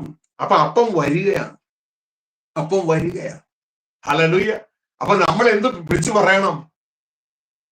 നമ്മൾ വിളിച്ചു പറയണം അപ്പനോട്. ഇതാ മത്തായിയുടെ സുവിശേഷം 6-9 യേശു ക്രിസ്തു ഇങ്ങനെ പറഞ്ഞു. എങ്ങനെ പ്രാർത്ഥിക്കണ്ടേ? അപ്പാ വാ, അപ്പന്റെ മരണം വാ, വരട്ടെ. ഹല്ലേലൂയ. കാരണം നമ്മൾ ചിന്തിച്ച ഈ സെൻട്രൽ ഭൂമിയിൽ എന്തില്ല? അപ്പന്റെ ഭരണമില്ല. ഇന്നത്തെ ഭൂമിയിൽ അപ്പന്റെ ഭരണമില്ല. അപ്പൊ യേശു പഠിപ്പിച്ചു കൊടുക്കുകയാണ്, ദൈവോത്രം പഠിപ്പിച്ചു കൊടുക്കുകയാണ്, യഥാസ്ഥാനപ്പെടുത്തുന്ന ദൈവോത്രം പഠിപ്പിച്ചു കൊടുക്കുകയാണ്. നിങ്ങൾ പ്രാർത്ഥിക്കുമ്പോൾ ഇങ്ങനെ പ്രാർത്ഥിക്കണം. ഒന്ന് സ്റ്റാർട്ട് ചെയ്ത് വച്ചനെ 6:9 എടുത്തെങ്കിൽ വായിച്ച്.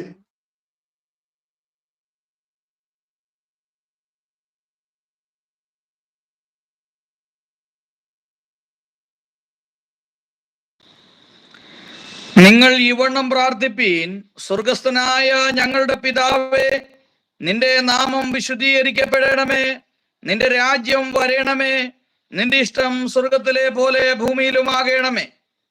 ഞങ്ങൾക്ക് ആവശ്യമുള്ള ആഹാരം ഇന്ന് തരണമേ. ഞങ്ങളുടെ കടക്കാരോട് ഞങ്ങൾ ക്ഷമിച്ചിരിക്കുന്ന പോലെ ഞങ്ങളുടെ കടങ്ങളെ ഞങ്ങളോട് ക്ഷമിക്കണമേ. ഞങ്ങളെ പരീക്ഷയിൽ കടത്താതെ ദുഷ്ടനിൽ നിന്ന് ഞങ്ങളെ വിടുവിക്കണമേ.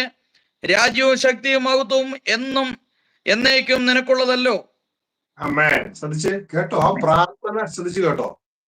യേശുക്രിസ്തു നമ്മളെ കൊണ്ട് കൺഫസ് ചെയ്യിപ്പിക്കുക, അല്ലെങ്കിൽ പ്രാർത്ഥിപ്പിക്കുക. ശ്രദ്ധിച്ച് കേൾക്കുക. ഇവിടെ ആ സ്വർഗസ്ഥനായ പിതാവിന്റെ ഭരണമില്ല. സ്വർഗസ്ഥനായ ഞങ്ങളുടെ പിതാവേ, അങ്ങയുടെ ഭരണം വരണമേ, ഭൂമിയിൽ എന്ന് നിങ്ങൾ പ്രാർത്ഥിക്കണം. അപ്പൊ യേശു എന്താ പറഞ്ഞേ? ദൈവരാജ്യം വരുന്നു. അപ്പൊ നമ്മൾ എന്ത് പറയണം? ദൈവരാജ്യം വരണമേ നമ്മൾ പറയണം. ഹല്ലേലൂയ. ദൈവരാജ്യം വരണമേ നമ്മൾ പറയണം. പറയോ? പറയണം മക്കളെ. ഇതുവരെ ആരെങ്കിലും നിങ്ങളെ അത് പറയിപ്പിച്ചില്ല എങ്കിൽ അതിന്റെ അർത്ഥം എന്ന് പറയുന്നത് പിശാചിനാൽ പ്രേരിതരായിട്ട് അങ്ങനെ ആയിപ്പോയതാ, നമ്മുടെ അറിവില്ലായ്മ നിമിത്തം. അപ്പൊ നമ്മൾ പറയണം. യേശു ക്രിസ്തു പഠിപ്പിച്ച പ്രാർത്ഥന, യേശു എന്തിനാ അത് പഠിപ്പിച്ചേ? അതിന്റെ അവസാനം സാജുബോർ വായിച്ചു കേട്ടോ. എന്തിനാ നിങ്ങളെ കൊണ്ട് അങ്ങനെ പറയിപ്പിച്ചേ? യേശു പറയാണ്, കിങ്ഡം, പവർ, ഗ്ലോറി, രാജ്യവും ശക്തിയും മഹത്വവും പിതാവിൻ്റെതാണ്. ആരെ പഠിപ്പിച്ചു തന്നെ? ആരാ പഠിപ്പിച്ചു തന്നെ? ക്രിസ്തു യേശു പഠിപ്പിച്ചു തരികയാണ്. സ്വർഗസ്ഥനായ പിതാവിനോട് നിങ്ങൾ പറയണം, അങ്ങയുടെ രാജ്യം ഇവിടെ വരണം, ഭൂമിയിൽ വരണം. അങ്ങ് വാ, അങ്ങ് വാ. ഞങ്ങൾക്ക് പിശാചിന്റെ ഭരണം വേണ്ട, ഞങ്ങൾക്ക് വീട് പോയ മനുഷ്യന്റെ ഭരണം വേണ്ട, ഞങ്ങൾക്ക് വേണ്ടത് അങ്ങയുടെ ഭരണമാണ്. അങ്ങ് വാ എന്ന് പറയണം. ഇതല്ലേ യേശു ക്രിസ്തു പറഞ്ഞേ? മുമ്പേ ദൈവരാജ്യം അന്വേഷിക്കേ, ഹൃദയം കൊണ്ട് ദൈവരാജ്യം അന്വേഷിക്കണം, വാ കൊണ്ട് പറയണം, ദൈവരാജ്യം വരണമേ എന്ന് പറയണം. അപ്പ അങ്ങ് വാ എന്ന് പറയണം. അതിന് പറയുന്ന കാര്യം എന്താ? യേശു പറഞ്ഞു കൊടുക്കുകയാണ്, രാജ്യവും ശക്തിയും മഹത്വവും എന്നേക്കും അങ്ങയുടേതാണെന്ന് നിങ്ങൾ പറയണം. നിങ്ങൾ പറയണം. നമ്മുടെ യേശു അല്ലൊക്കെ പഠിപ്പിച്ചു തന്നേ. ഹല്ലേലൂയ. എന്നേക്കും നിങ്ങളുടെ അങ്ങയുടേതാണ്. രാജ്യവും ശക്തിയും മഹത്വവും എന്നേക്കും അങ്ങയുടേതാണ്. അങ്ങ് ഭരണത്തിനായി വരണമേ നിങ്ങൾ പറയണം. ആ ഭരണമാണ് ഇങ്ങോട്ടേക്ക് പോരുന്നത്. ഇതാണ് ദൈവരാജ്യം സമീപിച്ചിരിക്കുന്നത്. ദൈവത്തിന്റെ മക്കളായി നമുക്ക് ആ കുടുംബത്തിലേക്കുള്ള ഒരു പ്രവേശനമാണ്. അടുത്ത ഭൂമിയുടെ ഭരണാധികാരികളായി ഇരിക്കുന്നതൊക്കെ തിരിച്ചറിയുന്നില്ലെന്ന് മാത്രമേ ഉള്ളൂ. ഇത് തിരിച്ചറിയുക, മനസ്സിലാക്കുക, വരണമേ എന്ന് പറയണം. ഹല്ലേലൂയ. ഇത് ഞാൻ നിന്നോട് ചോദിച്ചോട്ടെ, പഴയ ഉടമ്പടി മുഴുവൻ നമ്മൾ വായിക്കുമ്പോൾ അവിടെയൊക്കെ നമുക്ക് കാണാൻ കഴിയുന്ന ഒരു കാര്യം എന്ന് പറയുന്നത്, കാതലായുള്ള സംഭവം എല്ലാ കാര്യങ്ങളും അണിനിരത്തുന്നത് എന്തിനു വേണ്ടിയാണെന്നറിയാമോ? യഹോവ അല്ലെങ്കിൽ സ്വർഗസ്ഥ പിതാവ് ഇങ്ങോട്ട് വരാനാ. സ്വർഗസ്ഥ പിതാവ് ഇങ്ങോട്ട് വരാനാ. യെശയ്യാ പ്രവാചകന്റെ പുസ്തകം 40-ാം അധ്യായം, അവിടെയും പറയുന്ന വരുന്നതിന്റെ കാര്യമാണ്. 40-ാം അധ്യായം ഇതാ അതിന്റെ 9-ഉം 10-ഉം പറയുന്നു, വരുന്നു. ആര് വരുന്നു? യഹോവ വരുന്നു, സ്വർഗസ്ഥ പിതാവ് വരുന്നു. ഇവിടെ എല്ലാം പറയുന്നു, വരുന്നു വരുന്നു വരുന്നു വരുന്നു. നിങ്ങൾ വരണമെന്ന് പറയണം, നിങ്ങൾ അന്വേഷിക്കണം, അതുപോയി പ്രസംഗിക്കണം. 40-ന്റെ 9-ഉം 10-ഉം എടുത്തേക്കെന്ന് വായിച്ചത് ബ്രദറെ. യെശയ്യാ 40-ന്റെ 9-ഉം 10-ഉം അതും വരുന്നു. സുവാർത്താദൂതിയായ സിയോനെ, നീ ഉയർന്ന പർവ്വതത്തിലേക്ക് കയറി ചെല്ലുക. സുവാർത്താദൂതിയായ യെരൂശലേമേ, നിന്റെ ശബ്ദം ശക്തിയോടെ ഉയർത്തുക, ഭയപ്പെടാതെ ഉയർത്തുക. യഹൂദാ നഗരങ്ങളോട്, ഇതാ നിങ്ങളുടെ ദൈവം എന്ന് പറക. ഇതാ യഹോവയായ കർത്താവ് ബലശാലിയായി വരുന്നു, അവന്റെ ഭുജം അവന് വേണ്ടി ഭരണം ചെയ്യുന്നു. ഇതാ കൂലി അവന്റെ പക്കലും പ്രതിഫലം അവന്റെ കയ്യിലും ഉണ്ട്. ഒരു ഇടയനെ ശ്രദ്ധിച്ചേ, ഇവിടെയും പറയാൻ ശ്രദ്ധിച്ചു കേട്ടോ മക്കളെ. വരിക എന്നല്ലേ, വരുന്നു എന്നുള്ള കാര്യങ്ങളെ പറയണേ. എല്ലാവരും വരുന്നു. ഇതാണ് സുവിശേഷം. പപ്പ വരുന്നു, നമ്മുടെ പപ്പ വരുന്നു നമ്മോടുകൂടെ താമസിക്കാൻ. ആ പപ്പയോടുകൂടിയുള്ള താമസമാണ് സുവിശേഷം, നല്ല വിശേഷം. അപ്പനോടുകൂടിയുള്ള ജീവിതമാണ് സുവിശേഷം, ദൈവത്തോടുള്ള ജീവിതമാണ് സുവിശേഷം. ആ ദൂതപുത്രൻ മടങ്ങി വന്നപ്പോ ആ അപ്പനോടുകൂടെ ജീവിക്കുന്ന ആ ജീവിതമാണ് സുവിശേഷം. എഴുതിയിരിക്കുക, സുവാർത്ത ദൂതിയായ സിയോനെ, നീ ഉയർന്ന പർവ്വതത്തിലേക്ക് ചെല്ലുക. സുവാർത്ത സുവിശേഷം അറിയിക്കുന്ന സിയോനെ, ഉയർന്ന പർവ്വതത്തിലേക്ക് ചെല്ലുക. സുവാർത്ത ദൂതിയായ യെരൂശലേമേ, നിന്റെ ശബ്ദം ശക്തിയോടെ ഉയർത്തുക. ഹല്ലേലൂയ. ശബ്ദം എങ്ങനെ ഉയർത്തണം? ശക്തിയോടെ ഉയർത്തണം. മനസ്സിലായോ? ഈ ശബ്ദത്തെ തടയാൻ വേണ്ടി പല ശബ്ദങ്ങളും വരും. ഈ ശബ്ദത്തെ നിസാരമാക്കാൻ വേണ്ടി പല ശബ്ദങ്ങളും വരും. അപ്പൊ നീ എന്ത് ചെയ്യണം?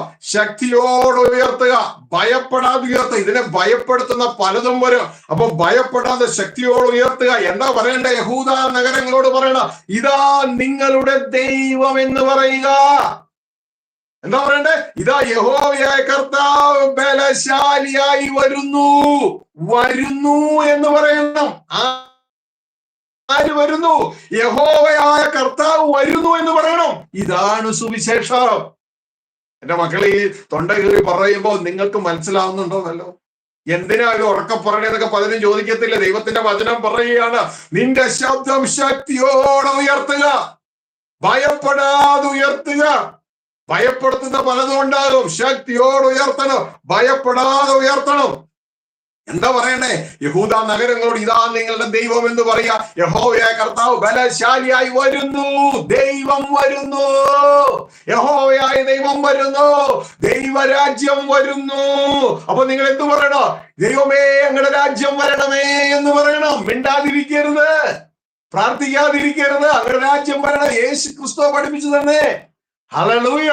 എന്തുകൊണ്ടാണ് പറയുന്നത്? യേശു ക്രിസ്തു പറയാണ്, രാജ്യവും ശക്തിയും മഹത്വം എല്ലാം സ്വർഗസ്ഥനായ പിതാവിൻ്റെതാണ് എന്നേക്കും. അതുകൊണ്ടാ ആ സ്വർഗസ്ഥനായ പിതാവ് വന്നപ്പോ ഭരണം മുഴുവൻ പുത്രൻ അപ്പനെ ഏൽപ്പിച്ചത്. മനസ്സിലാവുന്നുണ്ടോ? ഹല്ലേലൂയ. തിരിച്ചറിയ കാര്യം, എന്നിട്ട് അപ്പന് കീഴടങ്ങിയിരിക്കുന്നത്. എന്റെ പ്രിയ സഹോദരങ്ങളെ, ഈ ഒരു കാര്യം നമ്മൾ തിരിച്ചറിയാൻ വൈകിപ്പോയാൽ വലിയ അപകടമാണ് നമ്മുടെ ജീവിതത്തിൽ. എന്നിട്ട് ശിഷ്യന്മാരോട് പറഞ്ഞു, നിങ്ങൾ പോകുമ്പോൾ എന്താ പ്രസംഗിക്കേണ്ടേ? ഇതാ ദൈവരാജ്യം സമീപിച്ചിരിക്കുന്നു എന്ന് ഘോഷിപ്പേ. ഞാൻ എന്താണോ ഭൂമിയിൽ പറഞ്ഞു, യേശു ക്രിസ്തു എന്താണോ പറഞ്ഞത് അത് തന്നെ നിങ്ങളും പറയണം. ഹല്ലേലൂയ. അപ്പൊ എന്റെ പ്രിയ സഹോദരങ്ങളെ, ഈ കാര്യം നമ്മൾ മറന്നു പോകാനായിട്ട് ഇടയാകരുത്. ഇത് നമ്മൾ ഭക്തതയോടെ തിരിച്ചറിയണം, ഇത് പ്രവർത്തിക്കുവാനായിട്ട് ഇടയാകണം. Oh father, we thank you, love you daddy. അപ്പൊ ഇനി നമ്മൾ എന്താ ചെയ്യണ്ടേ? ഇതിന്റെ തൊട്ടു മോളിൽ പറയാണ്, യഹോവ വരികയാണല്ലേ.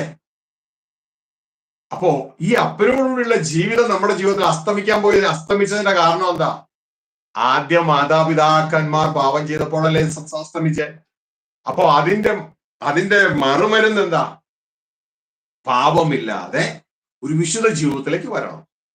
അതിനുവേണ്ടിയാണ് കർത്താവായ യേശു നമുക്ക് വേണ്ടി കാൽവരിയാഗമായി, നമ്മുടെ പാപങ്ങൾക്ക് പരിഹാരമായി. ഇനി നമ്മുടെ ഉള്ളിലെ പാപ സ്വഭാവം മാറണ്ടേ? ആ പാപ സ്വഭാവം മാറി എങ്കിൽ മാത്രമേ നമ്മളിലൂടെ ദൈവത്തിന് വരാൻ പറ്റൂ. കാരണം ദൈവം ആത്മാവാണ്.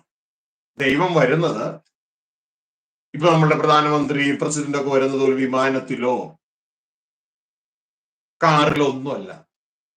അവരൊക്കെ ജഡഭുജങ്ങളാണ്, മരണമുള്ള ജഡഭുജങ്ങൾ. ദൈവം മരണമില്ലാത്ത ആത്മാവാ ദൈവം.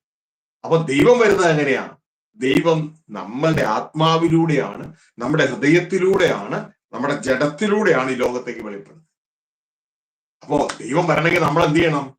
നമുക്ക് തന്നെ ഒരു ശുദ്ധീകരണത്തിലേക്ക് നമ്മൾ ഏൽപ്പിച്ചു കൊടുക്കണം. അതുകൊണ്ട് അതിന്റെ തൊട്ട് മോളിൽ പറയാണ്, നമ്മൾ വായിച്ച യെശയ്യാ 40:9 മുതലുള്ള വാക്യങ്ങളിലെ അതിന്റെ തൊട്ട് മോളിൽ പറയുകയാണ്, യഹോവ വരികയല്ലേ, അതുകൊണ്ട് യഹോവയ്ക്ക് വഴിയൊരുക്കുവിൻ. യെശയ്യാ 40:3, 4, 5 വാക്യങ്ങളിലേക്ക് വരുമ്പോ നമുക്ക് അവിടെ കാണാം, നമ്മളോട് പറയുകയാണ് യഹോവ വരികയാണല്ലേ, യഹോവ വരികയാ. അപ്പൊ പ്രസിഡന്റ് വരികയാണെങ്കിൽ നമ്മൾ റോഡിന്റെ രണ്ട് സൈഡിലും മുളയൊക്കെ കെട്ടി, ഇതാ പെയിന്റ് ഒക്കെ അടിച്ച്, വെള്ള പെയിന്റ് ഒക്കെ അടിച്ച്, കട്ടറൊക്കെ നികത്തി, ഇല്ലേ, കാര്യങ്ങൾ ഒരുക്കുന്നത് പോലെ ഇതാ യഹോവ വരികയാണ്. അപ്പൊ യഹോവ വരുമ്പോ എന്ത് ചെയ്യണം? നമ്മൾ യഹോവയ്ക്ക് വഴിയൊരുക്കണം. ജീവിത വിശുദ്ധിയിലൂടെ നമ്മൾ യഹോവയ്ക്ക് വഴിയൊരുക്കണം. വായിച്ചേ യെശയ്യാ 40:3-4-5. കേട്ടോ, ഒരുത്തൻ വിളിച്ചു പറയുന്നത്, മരുഭൂമിയിൽ യഹോവയ്ക്ക് വഴിയൊരുക്കുവീൻ, നിർജ്ജന പ്രദേശത്ത് നമ്മുടെ ദൈവത്തിന് ഒരു പെരുവഴി നിരത്തുവീൻ. എല്ലാ താഴ്വരയും നികന്നും എല്ലാ മലയും കുന്നും താണും വരണം.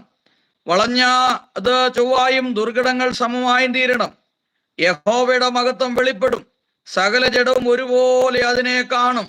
യഹോവയുടെ വായല്ലോ അരുളി ചെയ്യുന്നത്. കേട്ടോ, വിളിച്ചു പറയുക എന്ന് ഒരുത്തൻ പറയുന്നു. എന്ത് മതി. അതിന്റെ 40:5 കേട്ടോ. സക്കറിയ 14:9 കൂടി ചേർന്ന് പോകും. യഹോവയുടെ മഹത്വം വെളിപ്പെടും, സകല ജഡവും ഒരുപോലെ അതിനെ കാണും. യഹോവയുടെ വായല്ലോ അരുളി ചെയ്യുന്നത്. അതായത് ജഡലോകം മുഴുവൻ ആ മഹത്വം കാണും. അന്നാണ് യഹോവ സർവഭൂമിക്കും രാജാവായിരിക്കും. ഇവിടെ പറയാണ് യഹോവയുടെ മഹത്വം വെളിപ്പെടും, സകല ജഡവും ഒരുപോലെ അതിനെ കാണും. സകല ജഡം ഒരുപോലെ അതിനെ കാണും.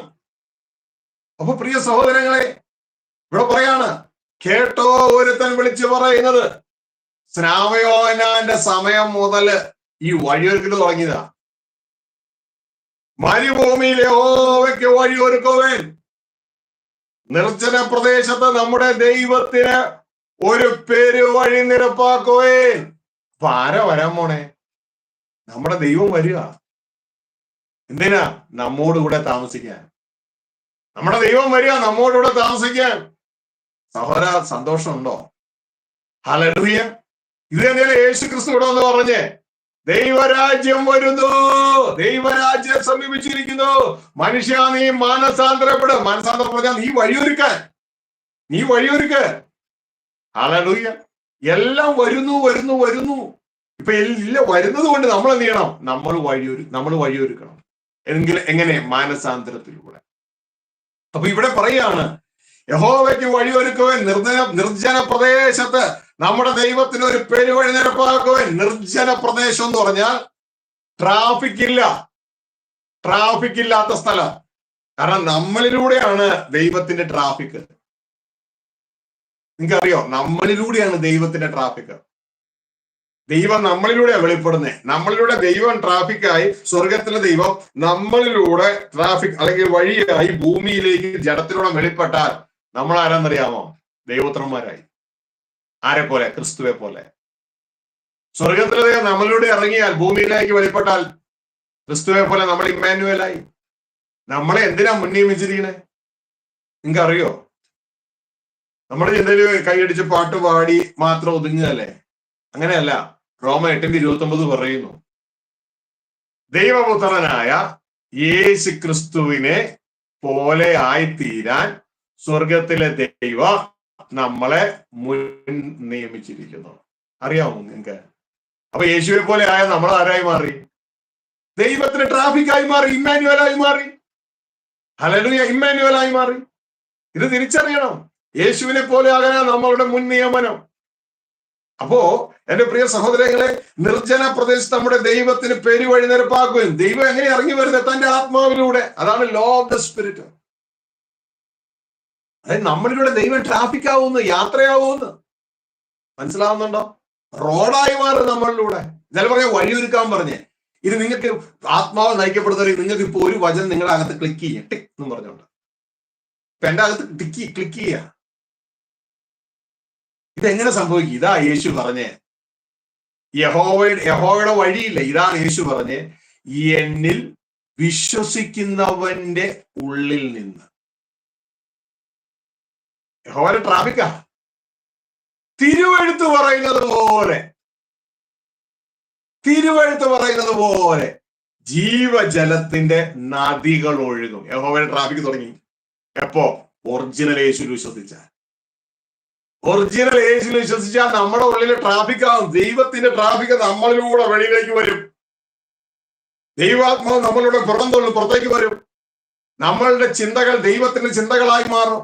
ലോ ഓഫ് ദ സ്പിരിറ്റ് നമ്മളിൽ വർക്ക് ചെയ്യാൻ തുടങ്ങും. സ്വാതന്ത്ര്യത്തിന്റെ ന്യായപ്രമാണം നമ്മൾ വർക്ക് ചെയ്യാൻ തുടങ്ങും. ഗോഡ് ഹെഡ് ഓപ്പറേഷൻ ക്രിസ്തുവിൽ ഉണ്ടായിരുന്ന പോലെ നമ്മൾ വർക്ക് ചെയ്യാൻ തുടങ്ങും. നമ്മൾ കേട്ടിട്ടില്ലേ, ദൈവത്തിന്റെ സർവ്വസമ്പൂർണതയും ദേഹരൂപമായി ക്രിസ്തു വസിക്കുന്നുവെന്ന്. ഇംഗ്ലീഷിൽ പറഞ്ഞ God head, the fullness of the God head doling in him എന്നാണ് പറഞ്ഞത്. Fullness of the God head, അതായത് ദൈവം തലയായി, ക്രിസ്തു ശരീരമായി, ദൈവം ക്രിസ്തുവിനെ തന്റെ ആത്മാവിനോട് ഉപയോഗിക്കുന്നു. ഇതാണ് ഗോഡ് ഹെഡ് ഓപ്പറേഷൻ. അതിന്റെ പേരാണ് ലോ ഓഫ് ദ സ്പിരിറ്റ്, ക്രിസ്തുവിൽ ഉണ്ടായിരുന്നത്. അപ്പോ ഇത് നമ്മളിൽ തുടങ്ങും. ഇതാ യേശു ക്രിസ്തു പറഞ്ഞത് യോഹന്നാൻ 7:37-38 ഭാഗം വായിച്ചതുപോലെ, 7:37-38 ഭാഗം. ആ ട്രാഫിക് നമ്മളിലും തുടങ്ങണം. അത് ക്രിസ്തുവിൽ വിശ്വസിക്കുമ്പോഴാണ് തുടങ്ങുന്നത്. അല്ലാണ്ട് ക്രിസ്തു വിശ്വസിക്കുമ്പോൾ ഏതെങ്കിലും ഒരു ചർച്ച വിഭാഗത്തിൽ ചേർന്ന് അവസാനിക്കുകയല്ല. ഇത് നമ്മളുണ്ടോ എന്ന് നമ്മൾ നോക്കണം. അതാണ് റിയാലിറ്റി, ഒറിജിനൽ സ്റ്റെപ്പ്. 7:37-38. ഉത്സവത്തിന്റെ മഹാദിനമായ ഒടുക്കത്തെ നാളിൽ യേശു നിന്നുകൊണ്ട്, ദാഹിക്കുന്നവനെല്ലാം എന്റെ അടുക്കൽ വന്ന് കുടിക്കട്ടെ, എന്നാൽ വിശ്വസിക്കുന്നവന്റെ ഉള്ളിൽ നിന്ന് തിരുവെഴുത്ത് പറയും പോലെ ജീവജലത്തിന്റെ നദികൾ ഒഴുകും എന്ന് പറഞ്ഞു. ഇത് ആരെക്കുറിച്ചാണ് പറഞ്ഞത്? അവിടെ താഴെ എഴുതിയിരിക്കുക, പരിശുദ്ധ ആത്മാവിനെ കുറിച്ച് അത്രയോ പറഞ്ഞത്. ഹല്ലേലൂയ. അപ്പൊ എന്റെ പ്രിയ സഹോദരങ്ങളെ, യേശു ക്രിസ്തുവിൽ വിശ്വസിച്ചാൽ അവന്റെ ഉള്ളിൽ നടക്കുന്ന ഒരു കാര്യം യേശു പറഞ്ഞു, എന്നിൽ വിശ്വസിക്കുന്നതിന്റെ ഉള്ളത്തിൽ നിന്ന് തിരുവെഴുത്ത് പറയുന്നത് പോലെ ജീവനത്തിന്റെ നദികളോട് യഹോവയുടെ ട്രാഫിക് തുടങ്ങിയായി. ഹല്ലേലൂയ. സ്നാപയോഹന്നാൻ 4 മുതൽ വഴിവിട്ട് പരിപാടി തുടങ്ങിയതാ. ഹല്ലേലൂയ. നമുക്ക് ദൈവത്തിങ്കിലേക്ക് പോകാനുള്ള വഴി ക്രിസ്തുവാണ്. ദൈവത്തിന് ഭൂമിയിലേക്ക് ഇറങ്ങാനുള്ള വഴി ക്രിസ്തുവാണ്. ദൈവത്തിന്റെ വഴിയാണ് ക്രിസ്തു. ഹല്ലേലൂയ. ഇനി ആ ക്രിസ്തുവിലേക്ക് നമ്മൾ കയറുമ്പോ നമ്മളും ദൈവത്തിന്റെ വഴിയായി മാറി. എങ്ങനെ? ഈ ജീവജലത്തിൽ നമ്മളിലൂടെ ഒഴുകാൻ തുടങ്ങും. അതിലൂടെ ദൈവം നമ്മളുടെ ഭൂമിയിൽ വെളിപ്പെടും. ഇതൊക്കെ സംഭവിക്കാതെ വെറും ഏതെങ്കിലും ഒരു സഭാവിഭാഗക്കാരനായി നമ്മൾ ലിമിറ്റ് ചെയ്യരുത്. ഇത് നമ്മൾ സംഭവിക്കുമ്പോൾ ദൈവത്തിന്റെ വചനം പറയുന്നു, ദൈവാത്മാവാൻ നയിക്കപ്പെടുന്നവരത്രേ ദൈവത്തിന്റെ മക്കൾ. അപ്പൊ ഇത് നമ്മളിൽ സംഭവിക്കണം. ഹല്ലേലൂയ. ഇത് നമ്മളിൽ സംഭവിക്കുമ്പോ നമുക്ക് ധൈര്യത്തിന്റെ, സ്നേഹത്തിന്റെ, സുബോധത്തിന്റെ ഒക്കെ ആത്മാവ് നമ്മൾ വർക്ക് ചെയ്യാനായിട്ട് തുടങ്ങും. എന്റെ പ്രിയ സഹോദരങ്ങളെ, ഇത് തിരിച്ചറിയാം. അപ്പോ സ്വർഗീയ പിതാവ് കടന്നു വരികയാണ്. അപ്പോ യേശുക്രിസ്തുവിന്റെ വരവൊക്കെ നമ്മൾ ചിന്തിക്കുന്നു, അതിനെക്കുറിച്ച് നമുക്ക് അറിയാം. നമ്മൾ ചിന്തിക്കുന്നു തീർച്ചയായും യേശുക്രിസ്തു വരും. യേശുക്രിസ്തു വന്നാൽ തന്റെ ഡ്യൂട്ടിയുടെ അടുത്ത പരിപാടി നാം തുടങ്ങിയായി. ആദ്യ പ്രാവശ്യം വന്നു, ഏകജാതനായി ആദ്യ പ്രാവശ്യം വന്നു. നമുക്ക് കാണാൻ പറ്റും, തന്റെ ഏകജാതനെ നൽകുവാൻ തക്കവണ്ണം ദൈവം ലോകത്തെ അത്രമാത്രം സ്നേഹിച്ചു. രണ്ടാമത് യേശു വരും, ഏകജാതനായിട്ടല്ല ആദ്യജാതനായിട്ട് യേശുക്രിസ്തു വരും. യേശുക്രിസ്തു വന്നാൽ വീണ്ടും നമ്മൾ യേശുവിനോട് ഒരുമിച്ച് പണിയാൻ തുടങ്ങും. ഹല്ലേലൂയ. 1000 വർഷം നമ്മൾ യേശുവിനോട് ഒരുമിച്ച് അധ്വാനിക്കാനും പണിയുവാനും തുടങ്ങും. അതിന്റെ അവസാനം 1000 വർഷ ഭരണത്തിന്റെ അവസാനം ഇതാ വീണ്ടും ഈ ഭൂമിയിലെ സകല തിന്മ പ്രവർത്തിക്കുന്നവരെയും നീക്കം ചെയ്യും. പുതിയ ആകാശവും പുതിയ ഭൂമിയും വരും. അങ്ങോട്ടേക്ക് പുതിയ യെരൂശലേം ഇറങ്ങി വരും. ആ പുതിയ യെരൂശലേം ഇറങ്ങി വരുമ്പോൾ ദൈവത്തിന്റെ വചനം പറഞ്ഞു, ഇതാ ദൈവത്തിന്റെ കൂടാരം, മനുഷ്യരോടുകൂടെ ദൈവം മനുഷ്യരോടുകൂടെ പാർക്കും. യേശുക്രിസ്തു അധികാരമുള്ള പിതാവിനെ ഏൽപ്പിക്കും. എന്നിട്ട് ആ അപ്പന് താൻ കീഴടങ്ങിയിരിക്കും. അന്ന് യേശുവിലൂടെ സ്വർഗസ്ഥ പിതാവ് നമ്മളിലൂടെ ഒക്കെ ദൈവം വാഴുവാനായിട്ട് തുടങ്ങും. അപ്പോ പ്രിയ സഹോദരങ്ങളെ, ഈ ഒരു തിരിച്ചറിവുണ്ടാണ്. ഇതുമായിട്ട് ബന്ധപ്പെട്ട് ചില വചനങ്ങൾ വായിച്ച് നമുക്ക് ഈ കാര്യങ്ങൾ ഒന്നുകൂടി ഒന്ന് കൺഫേം ചെയ്യാം ദൈവസന്നിധിയിൽ. ഓ ഫാദർ, വി താങ്ക് യു. നമ്മൾ വായിച്ച 4 വചനങ്ങൾ, നമ്മുടെ കീ വചനങ്ങളിൽ 4ഉം പറയുന്നത് യഹോവയെ കുറിച്ച് വരുന്നവൻ എന്നാണ്. വെളിപ്പാട് 1:4, 1:8, 4:8 ഇവരെല്ലാം പറയുന്നു ഇരിക്കുന്നവനും ഇരുന്നവനും വരുന്നവനും. അപ്പോ ഇതാ ആ വരുന്നവൻ എന്ന ഭാഗത്ത് നിങ്ങൾക്ക് 4 വചനം ഓൾറെഡി കിട്ടിക്കഴിഞ്ഞു. ഇനി യേശുക്രിസ്തു പഠിപ്പിച്ച പ്രാർത്ഥന, സ്വർഗസ്ഥനായ ഞങ്ങളുടെ പിതാവേ, അങ്ങയുടെ രാജ്യം വരണം എവിടെ? ഭൂമിയിൽ. ഇതാ അടുത്ത വചനം കിട്ടി ഇല്ലേ? ഇതാ വീണ്ടും മാർക്കോസ് 1:15 എല്ലാ ഭാഗങ്ങളും യേശുക്രിസ്തു പറയുന്നു ദൈവരാജ്യം സമീപിച്ചിരിക്കുന്നു. ഇതാ വീണ്ടും നമുക്ക് അവിടെ വചനം കിട്ടുവാനായിട്ടിടയായി. ഇനി പ്രത്യേകിച്ച് നമ്മൾ മനസ്സിലാക്കേണ്ട വചനം 1 തിമോത്തി 6:15-16 വാക്യങ്ങളിൽ പറയുന്ന ഒരു കാര്യം, ഈ അപ്പൻ തക്ക സമയത്ത് നമുക്ക് പ്രത്യക്ഷനാകാൻ പോകും. 1 തിമോത്തി 6:15-16 വാക്യം ഒന്ന് വായിച്ചു ദേവാസനെ.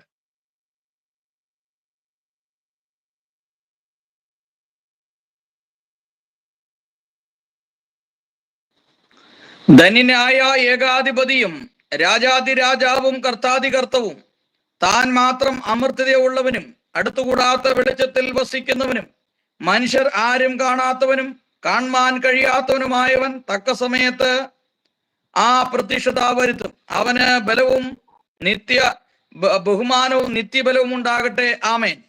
ആമേൻ, ആമേൻ, ആമേൻ. കണ്ടോ, അടുത്തൊരു വചനം. സ്വർഗസ്ഥ പിതാവ് നമ്മോട് കൂടെ താമസിക്കാൻ വേണ്ടി വരിക, തക്ക സമയത്ത് പ്രത്യക്ഷത വരുത്തുക. അവിടെ പറയാണ് ധന്യനായ ഏകാധിപതിയും. ഈ ക്യാപ്ഷൻ യേശുക്രിസ്തുവിന്റെ ക്യാപ്ഷൻ അല്ല കേട്ടോ. യേശുക്രിസ്തു ഏകാധിപതി അല്ല. പിതാവിൽ നിന്ന് അതോറിറ്റി, സോഴ്സിൽ നിന്ന് അതോറിറ്റി കിട്ടിയിട്ട് ആ ഡെലിഗേറ്റഡ് അതോറിറ്റി ഉപയോഗിക്കുന്ന ആളാണ്. ഇതുകൊണ്ട് യേശുക്രിസ്തു പറയുന്നത് സ്വർഗത്തിലും ഭൂമിയിലും സകല അധികാരവും എനിക്ക് കിട്ടിയിരിക്കുന്ന ആരിൽ നിന്ന്? സോഴ്സ് ഓഫ് അതോറിറ്റിയിൽ നിന്ന്, എന്റെ പിതാവിൽ നിന്ന്, ധന്യനായ ഏകാധിപതിയിൽ നിന്ന്. അതുകൊണ്ട് ഞാൻ നിങ്ങൾക്ക് അതോറിറ്റി തരികയാണ്. അതോറിറ്റി എനിക്ക് കിട്ടി, ഞാൻ നിങ്ങൾക്ക് തരുന്നു. രാജ്യം എനിക്ക് കിട്ടി, ഞാൻ നിങ്ങൾക്ക് തരുന്നു. ഹല്ലേലൂയ. അപ്പൊ ഇത് നമ്മൾ വ്യക്തതയോടെ മനസ്സിലാക്കണം. അല്ലാതെ നമ്മൾ പിതാവിനെ ഒഴിവാക്കാൻ പോയാൽ നമ്മൾ ബലഹീനരായി പോകും. അതുണ്ടാകരുത്. ഹല്ലേലൂയ. എല്ലാവർക്കും ആ റൈറ്റ് ആയിട്ടുള്ള ആ സ്ഥാനം വചനം എന്തു പറയുന്നു അത് തന്നെ നാം കൊടുക്കാനായിട്ട് ഇടയാകണം. അത് പറയാണ് ധന്യനായ ഏകാധിപതിയും രാജാതിരാജാവും കർത്താതി കർത്താവും. അതായത് യേശുക്രിസ്തുവിന്റെ മുകളിലുള്ള രാജാവും, യേശുക്രിസ്തു കർത്താവാണ്, യേശുക്രിസ്തുവിന്റെ മുകളിലുള്ള കർത്താവും, യേശുക്രിസ്തു ദൈവമാണ്, യേശുക്രിസ്തുവിന്റെ മുകളിലുള്ള ദൈവവും. ഇതാണ് ദൈവത്തിന്റെ വചനം. പലപ്പോഴും പലർക്കും അറിയത്തില്ല. ദൈവം ക്രിസ്തുവിനെ വിളിക്കുന്നതും ദൈവവും തന്നെയാണ്. ശ്രദ്ധിച്ചേക്ക, നമ്മള് ഹെബ്രായ ലേഖനം 1-ാം അധ്യായം അതിന്റെ 6-ാം വാക്യം താഴേക്ക് വായിക്കുമ്പോൾ അവിടെ കാണാം, ദൈവമേ നിന്റെ ദൈവം. പുത്രനോട് പറയുന്നേ, പുത്രനോട് പറയാണ് ദൈവമേ. അപ്പൊ പിതാവ് പുത്രനെ വിളിക്കുന്നത് എന്താ? ദൈവമേ. അതിന് പറയാണ് നിന്റെ ദൈവം. നിന്റെ മുകളിൽ ഒരു ദൈവമുണ്ട്, അതാണ് ഞാൻ. പക്ഷെ എന്റെ മുകളിൽ വേറെ ദൈവം ഇല്ല. അപ്പൊ നമ്മൾ തിരിച്ചറിയണം, ദൈവമേ നിന്റെ ദൈവം നിന്നെ ആരാക്കി? നിന്റെ കൂട്ടുകാരിൽ പരമായി നിന്നെ ആനന്ദം കൊണ്ട് അഭിഷേകം ചെയ്തു. മനസ്സിലായോ? അതായത് സോഴ്സ് ഓഫ് അതോറിറ്റി തന്റെ മകനായ ക്രിസ്തുവിനെ ഇതാ അഭിഷേകം ചെയ്യുകയാണ് ഹൈ ലെവലിലേക്ക്. ചുരുക്കി പറഞ്ഞ ഇത്രോളൂ, second in commander of the universe. Hallelujah. സ്വർഗസ്ഥ പിതാവ് കഴിഞ്ഞ അടുത്ത സ്ഥാനം ഇതാണ് പറയുന്നത്, ക്രിസ്തുവിന്റെ തല ദൈവം. ഹല്ലേലൂയ. ബൈബിള് പറയുന്ന റിപ്പീറ്റ് ചെയ്യാൻ നമുക്ക് ഭയങ്കര ബുദ്ധിമുട്ടാണ്. കാരണം നമ്മൾ പഠിച്ചു വെച്ചതൊക്കെ വേറെ ആയിപ്പോയതുകൊണ്ട്. അതുകൊണ്ട് ബൈബിളിന്റെ പ്രകാരം എപ്പോഴും നമ്മളെ കറക്റ്റ് ചെയ്ത് ആർക്കാ നല്ലത്? നമുക്കാ നല്ലത്. നമ്മുടെ ശ്വാസം ഇപ്പൊ തീരും, അധിക ദിവസമൊന്നുമില്ല. അപ്പോ നമ്മൾ സത്യത്തിന് സാക്ഷി നിൽക്കണം. എന്റെ സഹോദരങ്ങൾ ശ്രദ്ധിച്ചിട്ടുണ്ടോ, ഇത്രയും അധികം ആളുകൾ എന്നെ എതിർക്കുന്നു. എന്നിട്ട് എന്തുകൊണ്ടാണ് ഒരു മാറ്റം സംഭവിക്കാതെ തന്നെ പറഞ്ഞുകൊണ്ടിരിക്കണേ? കാരണം എനിക്ക് ഉള്ളിൽ ബോധം, അതിന്റെ അകത്തുനിന്ന് ദൈവം തരികയാ, ഞാൻ ആരെയാ സപ്പോർട്ട് ചെയ്യുന്നത്? ഹല്ലേലൂയ. എന്റെ പുറകിൽ നിൽക്കുന്നത് ആരാ? എന്റെ പുറകിൽ നിൽക്കുന്ന ക്രിസ്തുവും, ക്രിസ്തുവിന്റെ പുറകിൽ സ്വർഗസ്ഥ പിതാവ് തന്റെ ആത്മാവിൽ എന്നെ ഒരു അവയവമായി, ഒരു ചെറിയ അവയവമായിട്ട് ഉപയോഗിക്കുക. ഹല്ലേലൂയ. അപ്പോ ഈ ലോകത്തൊന്നും നമ്മൾ വിട്ടുപോയാൽ നമുക്ക് ഒരു വിഷയമില്ല. കാരണം ഇതിന്റെയൊക്കെ സോഴ്സ് ഓഫ് അതോറിറ്റിയാണ് നമ്മുടെ അപ്പൻ. ഹല്ലേലൂയ. യേശുവിനെ ഇതൊക്കെ പറഞ്ഞപ്പോ പള്ളിക്കാരെല്ലാം കൂടി എന്താ ചെയ്തു? തല്ലിക്കൊന്നില്ലേ? ക്രൂശീകരിച്ചില്ലേ കൊണ്ടുപോയിട്ട്? ഇല്ലേ? നീ കൊള്ളരുതാത്ത എന്നൊക്കെ പറഞ്ഞുകൊണ്ട്. എന്നിട്ട് എന്നാ പറ്റി? ഉടമസ്ഥനായ അപ്പൻ, ജീവന്റെ ഉടമ, ജീവൻ കൊടുത്ത് എഴുന്നേപ്പിച്ചു കൊടുത്തു.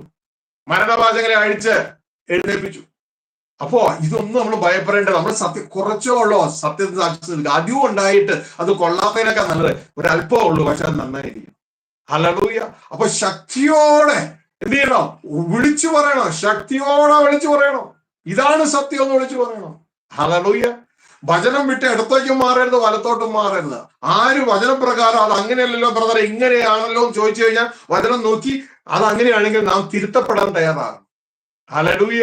നമ്മുടെ ജീവിതത്തിലെ നല്ലൊരു പങ്ക് പ്രശ്നങ്ങൾ അവസാനിപ്പിക്കാം നമ്മുടെ തെറ്റുകൾ തിരിച്ചറിഞ്ഞൊന്ന് തിരുത്താൻ തയ്യാറാണെങ്കിൽ.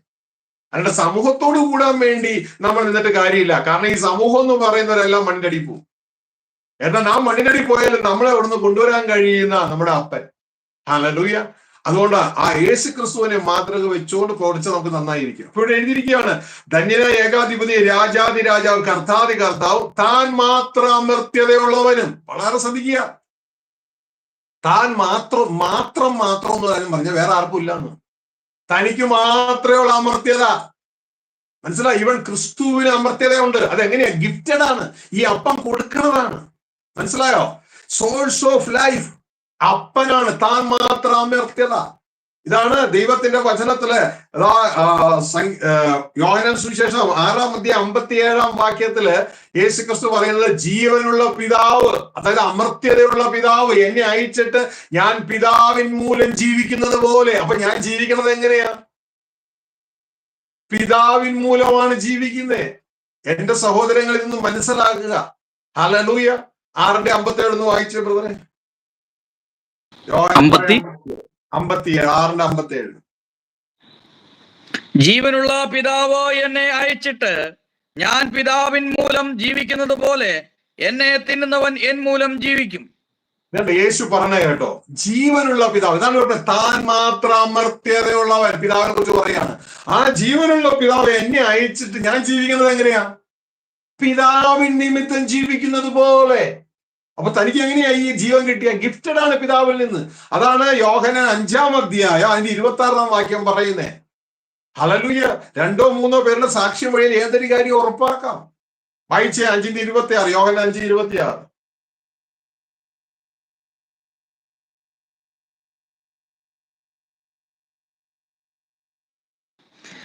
പിതാവിന് തന്നിൽ തന്നെ ജീവനുള്ളത് പോലെ അവൻ പുത്രനും തന്നിൽ തന്നെ ജീവനുള്ളവനാകുമാറ് വരം നൽകിയിരിക്കുന്നു. മനസ്സിലായോ? ഈ ഗിഫ്റ്റഡ് ആണിത്, പിതാവിൽ നിന്ന് ഗിഫ്റ്റഡ് ആണ്. അപ്പൊ വ്യക്തമായിട്ട് മനസ്സിലാക്കണം. സോഴ്സ് ഓഫ് അതോറിറ്റി എന്ന് പറയുന്നത് സ്വർഗസ്ഥ പിതാവ, സോഴ്സ് ഓഫ് ലൈഫ് എന്ന് പറയുന്നത് സ്വർഗസ്ഥ പിതാവ. ഇത് വ്യക്തതയോടെ മനസ്സിലാക്കുക. നമ്മുടെ വചനത്തിലേക്ക് വരാം. 1 തിമോത്തി 6-ാം 15-ാം വാക്യം മുതലാണ് നമ്മൾ വായിച്ചത്. അപ്പൊ താൻ മാത്രം അമർത്യതയുള്ളവനും അടുത്തുകൂടാത്ത വെളിച്ചത്തിൽ വസിക്കുന്നവനും, മനുഷ്യർക്ക് അടുക്കാൻ പറ്റത്തില്ല, അടുത്തുകൂടാൻ കഴിയാത്ത വെളിച്ചത്തിൽ വസിക്കുന്നവനും മനുഷ്യരാരും കാണാത്തവനും കാണാൻ കഴിയാത്തവനുമായവൻ. മനുഷ്യർ കണ്ടിട്ടില്ല, കാണാൻ കഴിയാത്തവനുമായവൻ തക്ക സമയത്ത് പ്രത്യക്ഷത വരുത്തും. നമ്മൾ എന്തിനത് വായിച്ചേ? ആ പിതാവിന്റെ വരവ് പറയാൻ വേണ്ടിയാ. ഇത് യേശുക്രിസ്തുവിനെ കുറിച്ചല്ല ഈ പറഞ്ഞേക്കണേ, യേശുക്രിസ്തുവിന്റെ അപ്പനെ കുറിച്ചാ. ഇതല്ലേ യേശു പറഞ്ഞേ പിതാവിനെ ആർക്കും കാണാൻ കഴിയില്ല എന്ന്? യേശു പറഞ്ഞ ഓർക്കുന്നുണ്ടോ? എന്റെ പിതാവിനെ ആർക്കും കാണാൻ പറ്റത്തില്ല. ഹല്ലേലൂയ. പിന്നെ കണ്ടു എന്നൊക്കെ പറയണത് മുഴുവൻ എന്ന് പറയുന്നത് ഈ മുഖാന്തര ഭരണത്തിൽ ഉള്ള സംഭവമാണ്. മുഖാന്തര ഭരണത്തിലൂടെ. ഹല്ലേലൂയ. ഇതാ മുഖാന്തര ഭരണം നമ്മൾ ദൈവലിഖിതത്തിൽ പഠിക്കും. അത് ചിലപ്പോൾ ദൂതന്മാരിലൂടെ ആയിരിക്കും മുഖാന്തര ഇടപെടൽ നടക്കുന്നത്. ദൂതനെ ആയിരിക്കും കാണുന്നത്. അപ്പൊ ദൂതനില് ഇതാ യഹോവയുടെ നാമം കയറി വരികയാണ്. ദൂതനിലൂടെ യഹോവ സംസാരിക്കുകയാണ്. ഹല്ലേലൂയ. ഒരു മനുഷ്യനിലൂടെ യഹോവ സംസാരിക്കുകയാണ്. ഒരു രാജാവിലൂടെ യഹോവ സംസാരിക്കുകയാണ്. അപ്പോൾ തന്നെ പ്രവാചകന്മാരിലൂടെ സംസാരിക്കുന്നു, ന്യായാധിപന്മാരിലൂടെ സംസാരിക്കുന്നു, തന്റെ പുത്രനായ ക്രിസ്തുവിലൂടെ സംസാരിക്കുന്നു, ദൈവദാസനിലൂടെ സംസാരിക്കുന്നു. പൗലോസ് പറയാണ്, അത് ദൈവം ഞങ്ങൾ മുഖാന്തരം പ്രബോധിപ്പിക്കുന്നത് പോലെയാണ്. അപ്പോ ദൈവമാണ് സംസാരിക്കുന്നത്. പക്ഷേ മനുഷ്യൻ കേൾക്കുന്ന സംസാരം ആരുടെ ആയിരിക്കും? മനുഷ്യർ കേൾക്കേണ്ടത് ഒരു മനുഷ്യന്റെ സംസാരമായിരിക്കും, അല്ലെങ്കിൽ ദൂതന്റെ സംസാരമായിരിക്കും. പക്ഷെ അതിന്റെ പുറയിലെ ചിന്ത ആരുടെയാണ്? ദൈവത്തിന്റെ തന്നെയാണ്. ഇതാണ് യേശു പറയുന്നത്, പിതാവ് എന്റെ ഉള്ളിൽ വസിച്ച് എന്നിലൂടെ സംസാരിക്കുന്നു. അപ്പൊ ജനം കേട്ട സംസാരം ആരുടെയാ? യേശുവിന്റെയാ. പക്ഷെ സംസാരിച്ചത് ആരാ? പിതാവാ. ഇതാണ് മുഖാന്തര ഭരണം. അപ്പോ ഈ മുഖാന്തര ഭരണം നിങ്ങൾ ബൈബിൾ എല്ലാം കഴിഞ്ഞിട്ട് നിങ്ങൾ നോക്കണം. യേശുക്രിസ്തു പറഞ്ഞു എന്നെ കണ്ടവൻ പിതാവിനെ കണ്ടിരിക്കുന്നു ഒക്കെ പറഞ്ഞു കേട്ടോ. ഇനി ശേഷം നിങ്ങൾക്ക് കാണാം, ഈ യേശുക്രിസ്തു തന്നെ പറയുന്നുണ്ട്, പിതാവിനെ ആർക്കും ഒരിക്കലും കാണുവാൻ കഴിയുന്നില്ല. ഈ ബൈബിളിൽ ഇതെല്ലാം കഴിഞ്ഞിട്ട്, ഈ ഭാഗങ്ങളെല്ലാം കഴിഞ്ഞിട്ട്, ഇതാ കൂടെ യോഹന്നാനൊക്കെ ഉണ്ടായിരുന്നു. ഈ സംഭവം നടന്നപ്പോ എന്നെ കണ്ടോ പിതാവിനെ കണ്ടു എന്നൊക്കെ പറഞ്ഞിട്ട് ആ യോഹന്നാനൊക്കെ ഉണ്ടായിരുന്നു. ഈ സമയത്ത് ലോർഡ് ഐ ലവ് യു.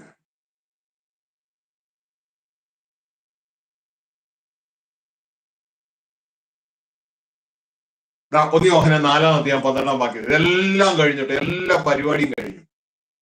എന്നെ കണ്ടോ പിതാവിനെ കണ്ടിരിക്കുന്നു. ഇതെല്ലാം കണ്ടിട്ട് യോഹന്നാൻ കൂടെ ഉണ്ടായിരുന്നു. അവസാനം യോഹന്നാൻ എഴുതിയിരിക്കുകയാണ് 4:12 ദൈവത്തെ ആരും ഒരു നാളും കണ്ടിട്ടില്ല. ദൈവത്തെ ആരും ഒരു നാളും കണ്ടിട്ടില്ല. അപ്പോ ഈ മനുഷ്യരാരും കാണാത്ത, കാണാൻ കഴിയാത്ത, താൻ മാത്രം അമർത്യതയുള്ള ഈ പിതാവിനെ, ഈ സ്വർഗസ്ഥ പിതാവിനെ അതിനോടൊപ്പം ഒരുമിച്ച് ജീവിപ്പാൻ സ്വർഗത്തിലെ നമ്മളെ വിളിച്ചിരിക്കുക. ഹല്ലേലൂയ. അപ്പോ ക്രിസ്തു എന്താ ചെയ്യണേ, ദൈവത്തിന്റെ ആത്മാവ് എന്താ ചെയ്യണേ? ഇവിടെ മുഴുവൻ ശുദ്ധീകരിക്കുകയാണ്. ശുദ്ധീകരണം കൂടാതെ ആരും ദൈവത്തെ കാണുകയില്ല. ശുദ്ധീകരിച്ചിട്ട് ഈ അപ്പന് വരുവാനുള്ള ക്രമീകരണം ഒരുക്കി കൊടുക്കുകയാണ്. എല്ലാം പരിശുദ്ധമാക്കുന്നു, മനുഷ്യന്റെ ഉള്ളം പരിശുദ്ധമാക്കുന്നു ഫസ്റ്റ് സ്റ്റേജില്. സെക്കൻഡ് സ്റ്റേജില് ഭൂമി പരിശുദ്ധമാക്കുന്നു, ഭൂമിയിലെ ദുഷ്ടന്മാരെയൊക്കെ നീക്കളയുന്നു. അതിൻ്റെതായ തേർഡ് സ്റ്റേജില് പുതിയ ആകാശവും പുതിയ ഭൂമിയും വരുന്നു. അതിനുശേഷമാണ് പുതിയ ജെറുസലേം ഇറങ്ങി വരുന്നത്. ഇതാ ദൈവത്തിന്റെ കൂടാരം മനുഷ്യരോട് കൂടെ എന്ന തലത്തിലെ കാര്യങ്ങളെ കടന്നു വരാനായിട്ട് ഇടയായി. അപ്പോ ഇത്രയും വാക്യങ്ങൾ നമ്മൾ കേട്ടു. ഇനി നാം ഇവിടെ മനസ്സിലാക്കാൻ പോകുന്ന മറ്റൊരു പ്രധാനപ്പെട്ട കാര്യം എന്ന് പറയുന്നത്, പ്രിയ സഹോദരങ്ങളെ, ദൈവരാജ്യത്തിലെ ഒരു ഉപമ പഠിക്കാൻ പോവുക. ഇതുമായുള്ള ബന്ധത്തിൽ ഇതൊരു 3 സ്റ്റേജുകളിലാണ് ഈ വരുന്നത്. 3 സ്റ്റേജുകളിൽ നിങ്ങൾ കേട്ടിട്ടുണ്ടോ? കർത്താവായ യേശു ക്രിസ്തു ഇങ്ങനെ പറയുന്നേ, മത്തായിയുടെ സുവിശേഷം 13:33 ദൈവരാജ്യത്തെ അല്ലെങ്കിൽ സ്വർഗരാജ്യത്തെ കുറിച്ച് പറയുന്നു. അത് പുളിപ്പിനോട് സദൃശ്യം. ഒരു സ്ത്രീ എടുത്ത് 3 പറ മാവിൽ ഒളിച്ചു വെച്ചിരിക്കുന്ന പുളിപ്പിനോട് സദൃശ്യം. അത് വായിച്ച് 13:33 മത്തായി 33. അവൻ ഒരു ഉപമ അവളോട് പറഞ്ഞത്, സ്വർഗരാജ്യം പുളിച്ച മാവിനോട് സദൃശ്യം. അത് ഒരു സ്ത്രീ എടുത്ത് 3 പറ മാവിൽ എല്ലാം പൊളിച്ച് വരുവോളം അടക്കി വെച്ചു. ഇത് ഒക്കെയും യേശു പുരുഷാരത്തോട് ഉപമകളായി പറഞ്ഞത്. ഉപമ കൂടാതെ അവരോട് ഒന്നും പറഞ്ഞില്ല.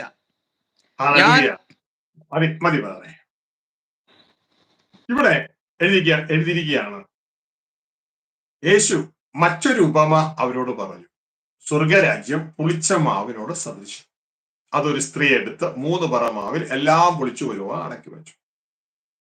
കുറച്ചുകൂടെ നല്ല ട്രാൻസ്ലേഷൻ എന്ന് പറയുന്നത് പുളിച്ച മാവിനോടല്ല സദൃശ്യം, പുളിപ്പിനോട് സദൃശ്യം. Kingdom of God is like leaven, which a woman took and hid it in 3 measures of meal. പുളിപ്പിനോട് സദൃശ്യം. നമ്മൾ ഇഡ്ഡലിയും അപ്പമൊക്കെ ഉണ്ടാക്കുമ്പോൾ തലേ ദിവസം പുളിപ്പെടുത്ത് മാവില് വെക്കണത് പോലെ. അത് 3 പറ മാവ. അത് 5 അല്ല, 2 അല്ല, 3 പറ മാവ. ഈ പുളിപ്പ് കാണിച്ചിരിക്കുന്നതിന്റെ ഉദ്ദേശം, ഉപമ എന്ന് പറയുന്നത് ഭൂമിയിലെ കഥ, സ്വർഗീയമായ അർത്ഥം, എർത്തലി സ്റ്റോറി വിത്ത് ഹെവൻലി മീനിങ്. ഇനി മനസ്സിലാക്കേണ്ട ഒരു കാര്യം, ഈ പുളിപ്പ് ഇനി ഇവിടെ കാണിക്കുന്നത്, പുളിപ്പ് എപ്പോഴും വളരുന്നതാണ്.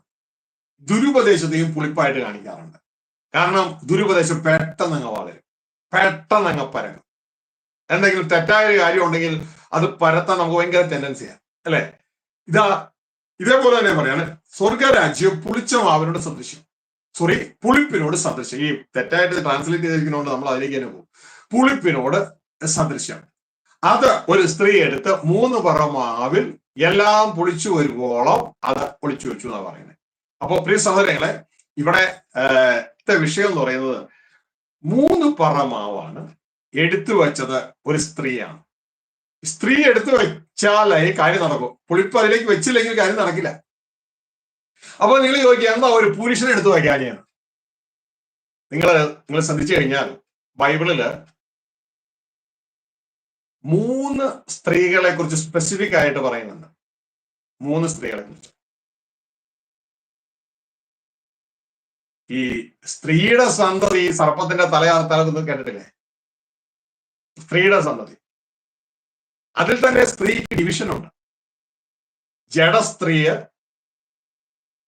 അതായത് ജഡിക സ്ത്രീ, ആത്മീക സ്ത്രീ, പിന്നെ അതിനെ എതിർക്കുന്ന സ്ത്രീ. സ്ത്രീയുടെ സന്തതി ആദ്യം ജഡത്തിലുള്ള സ്ത്രീയാണ്, കന്യാമറിയം. നമ്മുടെ മറിയത്തിലൂടെയാണ് ക്രിസ്തു ജനിച്ചത്. ഇനി വേറൊരു സ്ത്രീ ഉണ്ട്, വെളിപ്പാട് പുസ്തകം 12-ാം അധ്യായത്തിൽ കാണുന്ന ഒരു സ്ത്രീയാണ്. അതാണ് കർത്താവായ യേശു തന്റെ കാൽവെക്കുരിശിന് രക്തം കൊടുത്ത് താൻ സമ്പാദിച്ച സ്ത്രീ സഭ, ആത്മീയ സ്ത്രീ. വെളിപ്പാട് പുസ്തകം 12-ാം അധ്യായത്തിൽ കാണാം.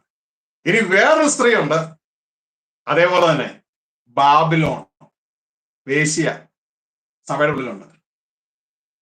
ഈ 2 സ്ത്രീകൾ സഭയുടെ ഉള്ളിലുണ്ട്. യേശുക്രിസ്തു രക്തം കൊടുത്ത് സമ്പാദിച്ച ട്രൂ ചർച്ച ഉണ്ട്. എന്നാൽ അതേ രീതി തന്നെ ഇമിറ്റേഷൻ ആയിട്ടുള്ള ബാബിലോൺ, ഇത് 2 സഭകളിലുണ്ട്. ഇത് രണ്ടും കൂടി വേർതിരിക്കും. അപ്പൊ ഞാൻ 3 സ്ത്രീകളെ കുറിച്ച് പറഞ്ഞു, അതിന്റെ ഡീറ്റെയിലേക്ക് നമ്മൾ പോകുന്നില്ല. അപ്പൊ ഇവിടെ പറയാണ്, ഇതിൽ ഏത് സ്ത്രീയാണ് ഈ പുളിപ്പെടുത്ത് വെച്ചത്? ഇതിൽ രണ്ടാമത് പറഞ്ഞ സ്ത്രീയല്ലേ? രണ്ടാമത് പറഞ്ഞ സ്ത്രീയെ, ക്രിസ്തു തന്റെ രക്തത്താൽ നേടിയ സ്ത്രീയെ, സഭ, അവളാണ് ഈ പുളിപ്പെടുത്ത് വെച്ചത്. അവളെ ഇത് വെക്കുവോ? അല്ലാത്തവളെ ബാബിലോൺ സ്ത്രീ ഇത് അകത്തെടുത്ത് വെക്കത്തില്ല. അവൾ ഇതിനെ എഗനസ്റ്റ് നിൽക്കും. അവള് പറയുന്നത് ഞങ്ങൾക്കുള്ളതല്ല എന്ന് പറഞ്ഞ് വളമ്പെട്ടാക്കൊണ്ടിരിക്കും. പക്ഷെ ഒറിജിനൽ സ്ത്രീയെ ഇതെടുത്ത അകത്ത് വെക്കി. കാരണം ഇത് ആര് തന്നതാ? ഞങ്ങളുടെ അരുമകാന്തം പറഞ്ഞാ ഞങ്ങളോട്. സ്വർഗസ്ഥ പിതാവ് പറഞ്ഞു, ഇവനെന്റെ പ്രിയപുത്രൻ, ഇവന് ചെവി കൊടുക്കാൻ പറഞ്ഞു. അവന് ചെവി കൊടുത്തപ്പോ അവൻ ഞങ്ങളോട് പറഞ്ഞതാണ്, അപ്പം വരുന്നു നിങ്ങളോട് താമസിക്കാൻ, അതുകൊണ്ട് മാനസാന്തരപ്പെട്ട് ഈ സുവിശേഷത്തിൽ വിശ്വസിക്കുക. ഉടനെ ഈ സഭ എന്തറിയാമോ? ഇതെടുത്ത് ശ്രദ്ധിക്കുക, ഈ തന്ന ബീജം ഉണ്ടല്ലോ, ഈ തന്ന ബീജം എടുത്ത് അവരുടെ ഹൃദയത്തിൽ വെച്ചു. എന്തായി? ദർശനമായി. ഇതാണ് യേശു കർത്താവ് പറഞ്ഞേ, ദൈവരാജ്യം നിന്റെ ദർശനമായി വെക്കേ, മുമ്പേ ദൈവരാജ്യം അന്വേഷിക്കേ. അവൾ അതെടുത്ത് തന്റെ ദർശനമായി വെച്ചു. തന്റെ ഹൃദയത്തിൽ മുഴുവൻ എന്താ? തന്റെ ഹൃദയത്തിൽ മുഴുവൻ ഈ ജനനം മുതൽ തന്റെ അകത്ത് കയറിയ ലോകം. ആ ലോകമാണ് മാവ്. ലോകമാണ് മാവ്. ഈ ദൈവരാജ്യം എന്ന ഈ പുളിപ്പുണ്ടല്ലോ, ഈ സുവിശേഷം കൊണ്ടുപോയി ഇവള് തന്റെ ദർശനമായിട്ട് ലോക അന്തരീക്ഷത്തിൽ കൊണ്ടങ്ങ് വെച്ചതോടുകൂടെ പുളിപ്പ്, അതായത് മാവ് അപകടത്തിലായി. നിങ്ങൾക്കറിയാമല്ലോ, സഹോദരന്മാരാണെങ്കിൽ നിങ്ങൾ ശ്രദ്ധിച്ചേ, അല്ലെങ്കിൽ സഹോദരന്മാരെ ശ്രദ്ധിച്ചേ, അല്ലെങ്കിൽ അറിയാൻ പാടില്ലെങ്കിൽ വൈഫിനോട് പോയി ചോദിക്കണം. ഈ പിറ്റേ ദിവസം രാവിലെ ഇഡ്ഡലി ഉണ്ടാക്കാനായിട്ട് മാവിലൊട്ടും പുളിയില്ല, അല്പം പുളിപ്പ് ചേർക്കും. ആ പുളിപ്പ് ചേർക്കുന്നത് പറയും മാവ് അപകടത്തിലായി. എന്താണ് അപകടം? ഈ പുളിപ്പ് രാത്രി മുഴുവൻ ആ മാവിലേക്ക് ഇങ്ങ് വ്യാപരിക്കും. നേരം വെളുത്ത് കഴിയുമ്പോൾ മാവ് മുഴുവൻ അങ്ങ് പുളിക്കും. ഇവിടെ കർത്താവ് യേശുക്രിസ്തു പറയാണ്, സ്ത്രീ എന്ത് ചെയ്യും? സ്ത്രീ എടുത്ത് ഈ പുളിപ്പ് എടുത്തിട്ട്, അതായത് സ്വർഗരാജ്യം എന്ന് പറയുന്ന, ദൈവരാജ്യം എന്ന് പറയുന്ന ഈ സുവിശേഷം എടുത്തിട്ട് അവളുടെ ഹൃദയത്തിൽ അങ്ങ് വയ്ക്കും. ഹൃദയത്തിലെ ലോകം മുഴുവൻ ഈ പുളിപ്പ് അങ്ങ് ദൈവരാജ്യമാക്കി മാറ്റും. ഇത് 3 സ്റ്റേജുകളിലാണ് നടക്കുന്നത്. ഇപ്പൊ സ്ത്രീ ആരാന്ന് മനസ്സിലായല്ലോ അല്ലെ? അവര് മറന്നു പോകരുത്. എന്നാൽ ബാബിലോൺ സ്ത്രീ ഇതിനെ എതിർക്കും. അവളിനെ സമ്മതിക്കത്തില്ല. അവള് ആക്ട് ചെയ്യും, ഞാൻ ക്രിസ്തുവിന്റെ ആണെന്നൊക്കെ പറഞ്ഞ് ആക്ട് ചെയ്യും. ബാബിലോണിന്റെ പ്രശ്നം എന്ന് വെച്ചാൽ അവള് ആരംഭിക്കുന്നത് സ്വയത്തിൽ നിന്നാണ്. നിങ്ങൾ എപ്പോഴും ഐഡന്റിഫൈ ചെയ്തോണം, അവൾ ആരംഭിക്കുന്നത് സ്വയത്തിൽ നിന്നായിരിക്കും. സ്വന്തം മഹത്വമായിരിക്കും അവരുടെ ആഗ്രഹം, സ്വന്തം മഹത്വം. നമുക്ക് ഈ ബാബിലോണിനെ കുറിച്ച് ഉൽപ്പത്തി 11 നമുക്ക് കാണുവാനായിട്ട് കഴിയുന്ന ഒരു കാര്യം എന്ന് പറയുന്നത്, ഈ ബാബേലിൽ നിന്നാണ് ഈ ബാബിലോൺ കയറി വന്നേക്കണേ. ഇത് ഭയങ്കര ഒരു കൂട്ടായ്മയാണ്, ഭയങ്കര ശക്തിയാണ്. അവര് പറയുന്ന ഒരു കാര്യം എന്ന് പറയുന്നത് ഉൽപ്പത്തി 11 വായിക്കാൻ നമുക്ക് കാണാൻ പറ്റും. വരുവിൻ നമുക്ക് പണിയാം. ഭയങ്കര കൂട്ടായ്മയാണ്. എന്നിട്ട് എന്തിനാ പണിയണേ? നമുക്കൊരു പേര് ഉണ്ടാക്കാം. ഹല്ലേലൂയ. നമുക്കൊരു പേരുണ്ടാക്കാം. ദൈവത്തിനൊരു പേരുണ്ടാക്കാനല്ല, നമുക്ക് ഒരു പേരുണ്ടാക്കാം. എന്ത് ചെയ്തുകൊണ്ടാ? നമുക്ക് സ്വർഗത്തോളം വരുന്ന ഒരു ഗോപുരം ഉണ്ടാക്കി നമുക്കൊരു പേരുണ്ടാക്കാം. അതാണ് ദൈവം തകർത്ത് കളഞ്ഞത്. ബാബേൽ കലക്കി കളഞ്ഞു. ആ ബാബേലാണ് തുടർന്ന് ബാബിലോണായി. സ്വന്തം മഹത്വത്തിന് വേണ്ടിയുള്ള ഒരു ഉയരത്തിലേക്കൊരു പണി. ഹല്ലേലൂയ. അപ്പൊ നമുക്ക് അത് നമ്മൾ തിരിച്ചറിഞ്ഞോളണം. ഇങ്ങനത്തെ പണികളാകരുത് നമ്മൾ ചെയ്യേണ്ടത്. അപ്പോ അങ്ങനെയുള്ള കൂട്ടരെ ഇതിനെന്ത് ചെയ്യും? ഇതിനെ എതിർക്കാൻ തുടങ്ങും. അവള് അവസാനം വരെ പോകും. അവസാനം വരുമ്പോ ദൈവം അവരെ നശിപ്പിച്ചു കളയും. ഇതാ ഉൽപ്പത്തി പുസ്തകം 11-ാം അധ്യായത്തിൽ നമുക്കിത് കാണാൻ പറ്റും. ജനം ചെയ്യുന്നൊരു കാര്യം 11:3 അവര് പറയുകയാണ്. 11:3 നിർത്തേക്ക് വായിക്കും. ഭയങ്കര ഒരു കൂട്ടായ്മ, ഇത് ഭയങ്കര പവർഫുൾ കൂട്ടായ്മയാണ്. ജനങ്ങളെ ചേർക്കുകയാണ്. വായിച്ച് അവർ തമ്മിൽ വരുവീൻ നാം ഇഷ്ടിക അറുത്ത് ചുടുക എന്ന് പറഞ്ഞു. അങ്ങനെ അവർ ഇഷ്ടിക കല്ലായും പശമണ്ണ് കുമ്മായമായും ഉപയോഗിച്ചു. വരുവീൻ നാം ഭൂതലത്തിലൊക്കെയും ചിതറിപ്പോകാതിരിപ്പാൻ ഒരു പട്ടണവും ആകാശത്തോളം എത്തുന്ന ഒരു ഗോപുരവും പണിയുക, നമുക്ക് ഒരു പേരുണ്ടാക്കുക എന്ന് അവർ പറഞ്ഞു. അനുസരിച്ച് അപ്പൊ ഇവിടെയൊക്കെ പറയട്ടോ, വരുവേൻ വരുവേൻ സഹോദരങ്ങളെ വരുവേൻ. എന്തിനാ ഈ വരണേ? ഭയങ്കര കൂട്ടായ്മയാ. വേറെ ഒന്നിനുമല്ല, നമുക്ക് ഉയരത്തിലേക്ക് പണിതിട്ട് നമുക്കൊരു പേരുണ്ടാക്കാം. നമുക്ക് സോൻസോ പേര്, നാം സോൻസോ ഡിനോമിനേഷൻ, നാം സോൻസോ കൂട്ടം. ദൈവത്തിന് പേരുണ്ടാക്കുന്ന പരിപാടിയല്ല. ഇത് ദൈവം കലക്കി കളഞ്ഞു. ആണ് ബാബേൽ എന്ന് പറയുന്ന ഒരു സംഭവം താഴേക്ക് ദൈവം എഴുതിയിട്ടുണ്ട്. ഇതാ അങ്ങനെ മനുഷ്യർ പണിത പട്ടണവും ഗോപുരവും കാരണം യഹോവ ഇറങ്ങി വന്നു. അപ്പോൾ ഇതാ തുടർന്ന് അവിടെ സാധനം സംഭവിച്ചത്, ദൈവം അവരെ ഭാഷ കലക്കിക്കളഞ്ഞു. 11:7 വരുവിൻ നാം ഇറങ്ങിച്ചെന്ന് അവർ തമ്മിൽ ഭാഷ തിരിച്ചറിയാതിരിപ്പോൾ അവരുടെ ഭാഷ കലക്കിക്കളക എന്ന് അരുളി ചെയ്തു. അങ്ങനെ യഹോവ അവരെ ഭൂതലത്തിൽ അങ്ങ് ചിഹ്നിച്ചു. അവർ പട്ടണം പണിന്ന് വിട്ടുകളഞ്ഞു. സർവ്വഭൂമിയിലെയും ഭാഷ യഹോവ അവിടെ വെച്ച് കളക്കിക്കളകിയാൽ അതിന് ബാബേൽ എന്ന് പേരായി. ബാബേൽ എന്ന് പേരായി. ഈ ബാബേലാണ് ഈ ബാബിലോണായിട്ട് കയറിയേക്കണേ. ബാബേൽ. ഈ ബാബിലോണിന്റെ പേര് അവനവന് പേരുണ്ടാക്കുക. മനസ്സിലാവുന്നുണ്ടോ? അവനവൻ. ഇവരുടെ പ്രവർത്തനം കാണുമ്പോൾ ഏത് ബാബേലാണോ അതോ യഥാർത്ഥത്തിൽ ബാബിലോണിയ സ്ത്രീയാണോ അതോ യഥാർത്ഥത്തിൽ ക്രിസ്തുവിന്റെ കാന്തയാണോ? ക്രിസ്തുവിന്റെ കാന്തയാണെങ്കിൽ പേര് മുഴുവൻ ദൈവത്തിനാ. തനിക്ക് വേറെ ഒന്നും വേണ്ട. തനിക്ക് ആ ക്രിസ്തുവിന്റെ ശരീരമായിരുന്നാൽ മതി. ഹല്ലേലൂയ. ദൈവത്തിന്റെ ഇഷ്ടം ആ ശരീരത്തിലൂടെ ചെയ്തെടുത്താൽ മതി, മാത്രം മതി. അപ്പൊ നമ്മൾ തന്നെ ചിന്തിച്ചോളാം, ഈ ബാബേലിനെ ദൈവം നശിപ്പിച്ചു കളയും. ഹല്ലേലൂയ.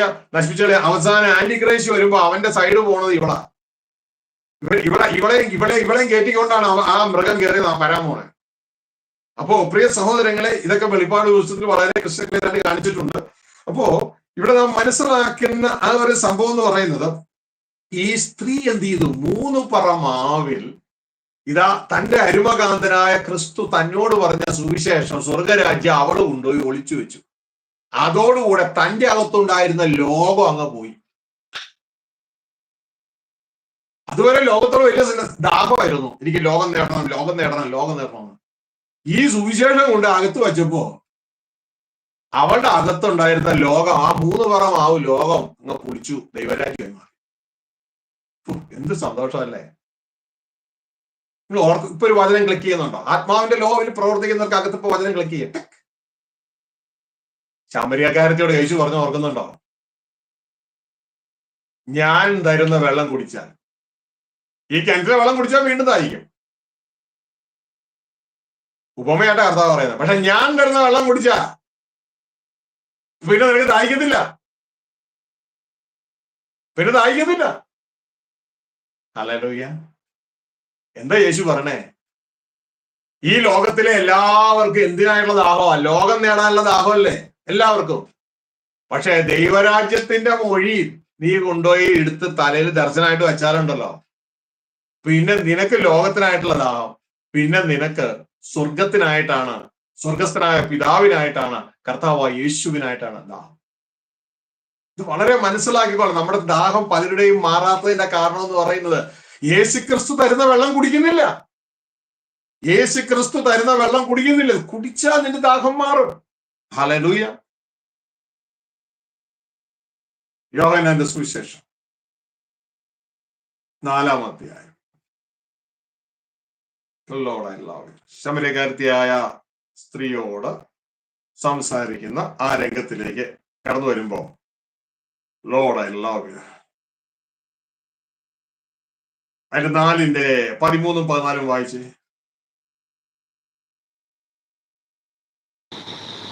യേശു അവളോട്, ഈ വെള്ളം കുടിക്കുന്നവന് എല്ലാം പിന്നെയും ദാഹിക്കും. ഞാൻ കൊടുക്കുന്ന വെള്ളം കുടിക്കുന്നവന് ഒരു നാളും ദാഹിക്കുകയില്ല. ഞാൻ കൊടുക്കുന്ന വെള്ളം അവനിൽ നിത്യജീവനിലേക്ക് പൊങ്ങി വരുന്ന നീരുറവയായി തീരും എന്ന് ഉത്തരം പറഞ്ഞു. എന്നാ ഗ്ലോറിയസ് വേടാ ഇത്! എന്നാ വേടാ ഇത്! നിങ്ങൾ വല്ല ശ്രദ്ധിച്ചോ? അതിന്റെ അർത്ഥം എന്നെ പറഞ്ഞെന്നറിയാമോ? യേശു ക്രിസ്തു തരുന്ന വെള്ളം എന്ന് വെച്ചാൽ ദൈവരാജ്യത്തിന്റെ മൊഴികളാ. ഈ ഒന്നും എല്ലാവർക്കും കൊടുക്കത്തില്ല, എല്ലാവർക്കും കിട്ടത്തില്ല. കർത്താവ് പറഞ്ഞു, വരം ലഭിച്ചവർക്കേ ഇത് കിട്ടുള്ളൂ, അല്ലാത്തവരെ കേട്ടിരിക്കും ഒന്നും മനസ്സിലാകത്തുമില്ല. ഇനി ഇതങ്ങ് കിട്ടിക്കഴിഞ്ഞാൽ ഞാൻ കൊടുക്കുന്ന വെള്ളം കുടിക്കുന്നവനോ, ഇതെല്ലാവരും കുടിക്കത്തൂല. ഇത് കുടിക്കാൻ ഒരുവൻ പോയാൽ അവനെ കൊണ്ട് ചുറ്റുമുള്ളവരെ ബാബിലോണിയും കാര്യം കുടിപ്പിക്കത്തൂല. ഓക്കെ, ഇനി കുടിക്കുന്നവനോ ഒരു നാളും ദാഹിക്കത്തില്ല. ഒരു നാളും ദാഹിക്കത്തില്ല. കാരണം ഈ വെള്ളം അവന്റെ അകത്ത് ചെന്ന് കഴിഞ്ഞാൽ അവൻ പിന്നെ എന്താ അന്വേഷിക്കുകയുള്ളൂ? മൊത്തം ദൈവരാജ്യമായി അകത്ത്. അവൻ ദൈവരാജ്യം അന്വേഷിക്കുകയുള്ളൂ. പിന്നെ അവന് ദൈവരാജ്യം കണ്ടപ്പോ അവന് മനസ്സിലായി ഈ ലോകത്തിലെ ജീവിതം എന്ന് പറയുന്നത് ഇതുമായിട്ട് പോകുമ്പോ ഒന്നുമല്ല, ദൈവരാജ്യ ജീവിതമായി യഥാർത്ഥ ജീവിതം എന്ന് അവന് മനസ്സിലായി. ഇതിപ്പോ കണ്ണടച്ച് തുറക്കുമ്പോൾ ഇത് തീർന്നു. ഞാൻ ഇതിന്റെ മുകളിൽ കിടന്ന് കെട്ടിമറിഞ്ഞിട്ട് ഇവിടെ പേരുണ്ടാക്കിയിട്ടൊന്നും ഒരു കാര്യവും ഇല്ലെന്ന് അവന് മനസ്സിലായി. അവൻ നിൽക്കുന്നതിനായിട്ട് നോക്കും. കാരണം ഇവിടെ നിൽക്കുന്ന ഒരു രാജ്യവും ഇല്ല. അവൻ നിൽക്കുന്നതിന് വേണ്ടി തിരിയുകയായി. പിന്നെ നിൽക്കുന്നതിന് വേണ്ടി അങ്ങോട്ടേക്ക് മാറുകയായി. ഹല്ലേലൂയ. കർത്താവ് എനിക്കൊന്നൊരു പാട്ടുണ്ട്. നിൽക്കുന്നതൊന്നേയുള്ളൂ ഇളകാത്ത രാജ്യമാ, എൻ സ്വന്ത ഭവനമാ ദൈവത്തിൻ രാജ്യമേ. കാണുന്നതെല്ലാം പോകും മരണത്തിൻ കീഴിലായി, കാണുന്ന മനുഷ്യപുത്ര ഭൂമിക്കിരയാകും. ഇതൊക്കെ പോകും, നിമിഷ നേരമുള്ളൂ. നിങ്ങളുടെ ജീവിതം എങ്ങനെയുള്ളത്? അല്പകാലത്തേക്ക് കാണുന്നത് പിന്നെ മറഞ്ഞു പോകുന്നതുമായ ആവിയല്ലോ. യഥാർത്ഥ ദൈവരാജ്യ ജീവിതത്തിലേക്ക് യേശു തരുന്ന ആ വെള്ളം കുടിച്ചാലുണ്ടല്ലോ, പിന്നെ പിൻപിലുള്ളതിനെ മറക്കും. പൗലോസിനെ പോലെ മുൻപിലുള്ള ലക്ഷ്യമാക്കി ക്രിസ്തേശു ദൈവത്തിന്റെ പരമോടിയുടെ ബിരുദനായി ലാക്കിലേക്ക് ഓടും. മോനെ മോളെ, അങ്ങനെയാണോ? ദേവദാസനെ അങ്ങനെയാണോ? ഹല്ലേലൂയ. യേശു പറഞ്ഞ പിന്നെ അയക്കത്തില്ല നിനക്ക്. അപ്പൊ എനിക്ക് ഭൂമിയിലുള്ളതൊക്കെ, എടാ മോനെ, നീ മുമ്പേ ദൈവരാജ്യം അന്വേഷിക്കാൻ തുടങ്ങിയ കർത്താവ് പറഞ്ഞില്ലേ, എന്ത് തിന്നും, എന്ത് കുടിക്കും, എന്ത് ഉടുക്കും എന്നുള്ള നിന്നെ തേടി വരുമെന്ന് പറഞ്ഞായിരുന്നോ? എന്റെ മക്കളെ, ഇങ്ങോട്ട് നോക്കിയേ. നിങ്ങളുടെ മുമ്പിൽ നിൽക്കുന്ന ഞാനൊരു ദരിദ്ര വീട്ടിൽ ജനിച്ചതാണ്. അമ്മയുടെ താലിമാല പണയം വെച്ച എന്നെ പഠിക്കാൻ വിട്ടെ. ഒരു പട്ടികയിൽ എന്നെ ദ്രവിച്ച മഴ പെയ്ത വെള്ളം കയറുന്ന ഒരു വീട്ടിലായിരുന്നു ഞാൻ. ഈ വചനം എന്റെ ജീവിതത്തെ മാറ്റി. ഇത് ഞാൻ ലോകത്തിന്റെ പുറകെ അല്ല ഓടുന്നേ, ഞാൻ എന്റെ ക്രിസ്തുവിന്റെ പുറകെയാണ് ഓടുന്നത്. ഹല്ലേലൂയ. അതിനകത്ത് സാജു പേർ ഇവിടെ വന്ന് ഈ കാര്യങ്ങളെ കണ്ടിട്ടുള്ളതാണ്. ഹല്ലേലൂയ. പ്രിയ സഹോദരങ്ങളെ, ഗൾഫിൽ എനിക്ക് ബിസിനസ് ഉണ്ട്. പക്ഷെ അതൊക്കെ എനിക്ക് സെക്കൻഡറിയാ. എനിക്ക് പ്രൈമറി എന്ന് പറയുന്നത് ദൈവരാജ്യമാണ്. കാരണം എന്റെ പപ്പായും ഇതാ എന്റെ കർത്താവായ ക്രിസ്തുവും എനിക്ക് വേണ്ടി ഒരുക്കിയിരിക്കുന്ന ആ മനോഹര ഭാവി ജീവിതം. ദൈവത്തിന്റെ വചനം പറയാ, ദൈവത്തിന്റെ മകനും ക്രിസ്തുവിന്റെ സഹോദരനും കൂട്ടവകാശിയോ ഈ ഭൂമിയുടെ രാജാവും ഒക്കെ ആയിട്ട് എന്നെ വെച്ചിരിക്കുമ്പോ ഞാൻ അത് കണ്ടിട്ട് ഈ മണ്ണ് നോക്കിയിരിക്കാൻ പോവാ.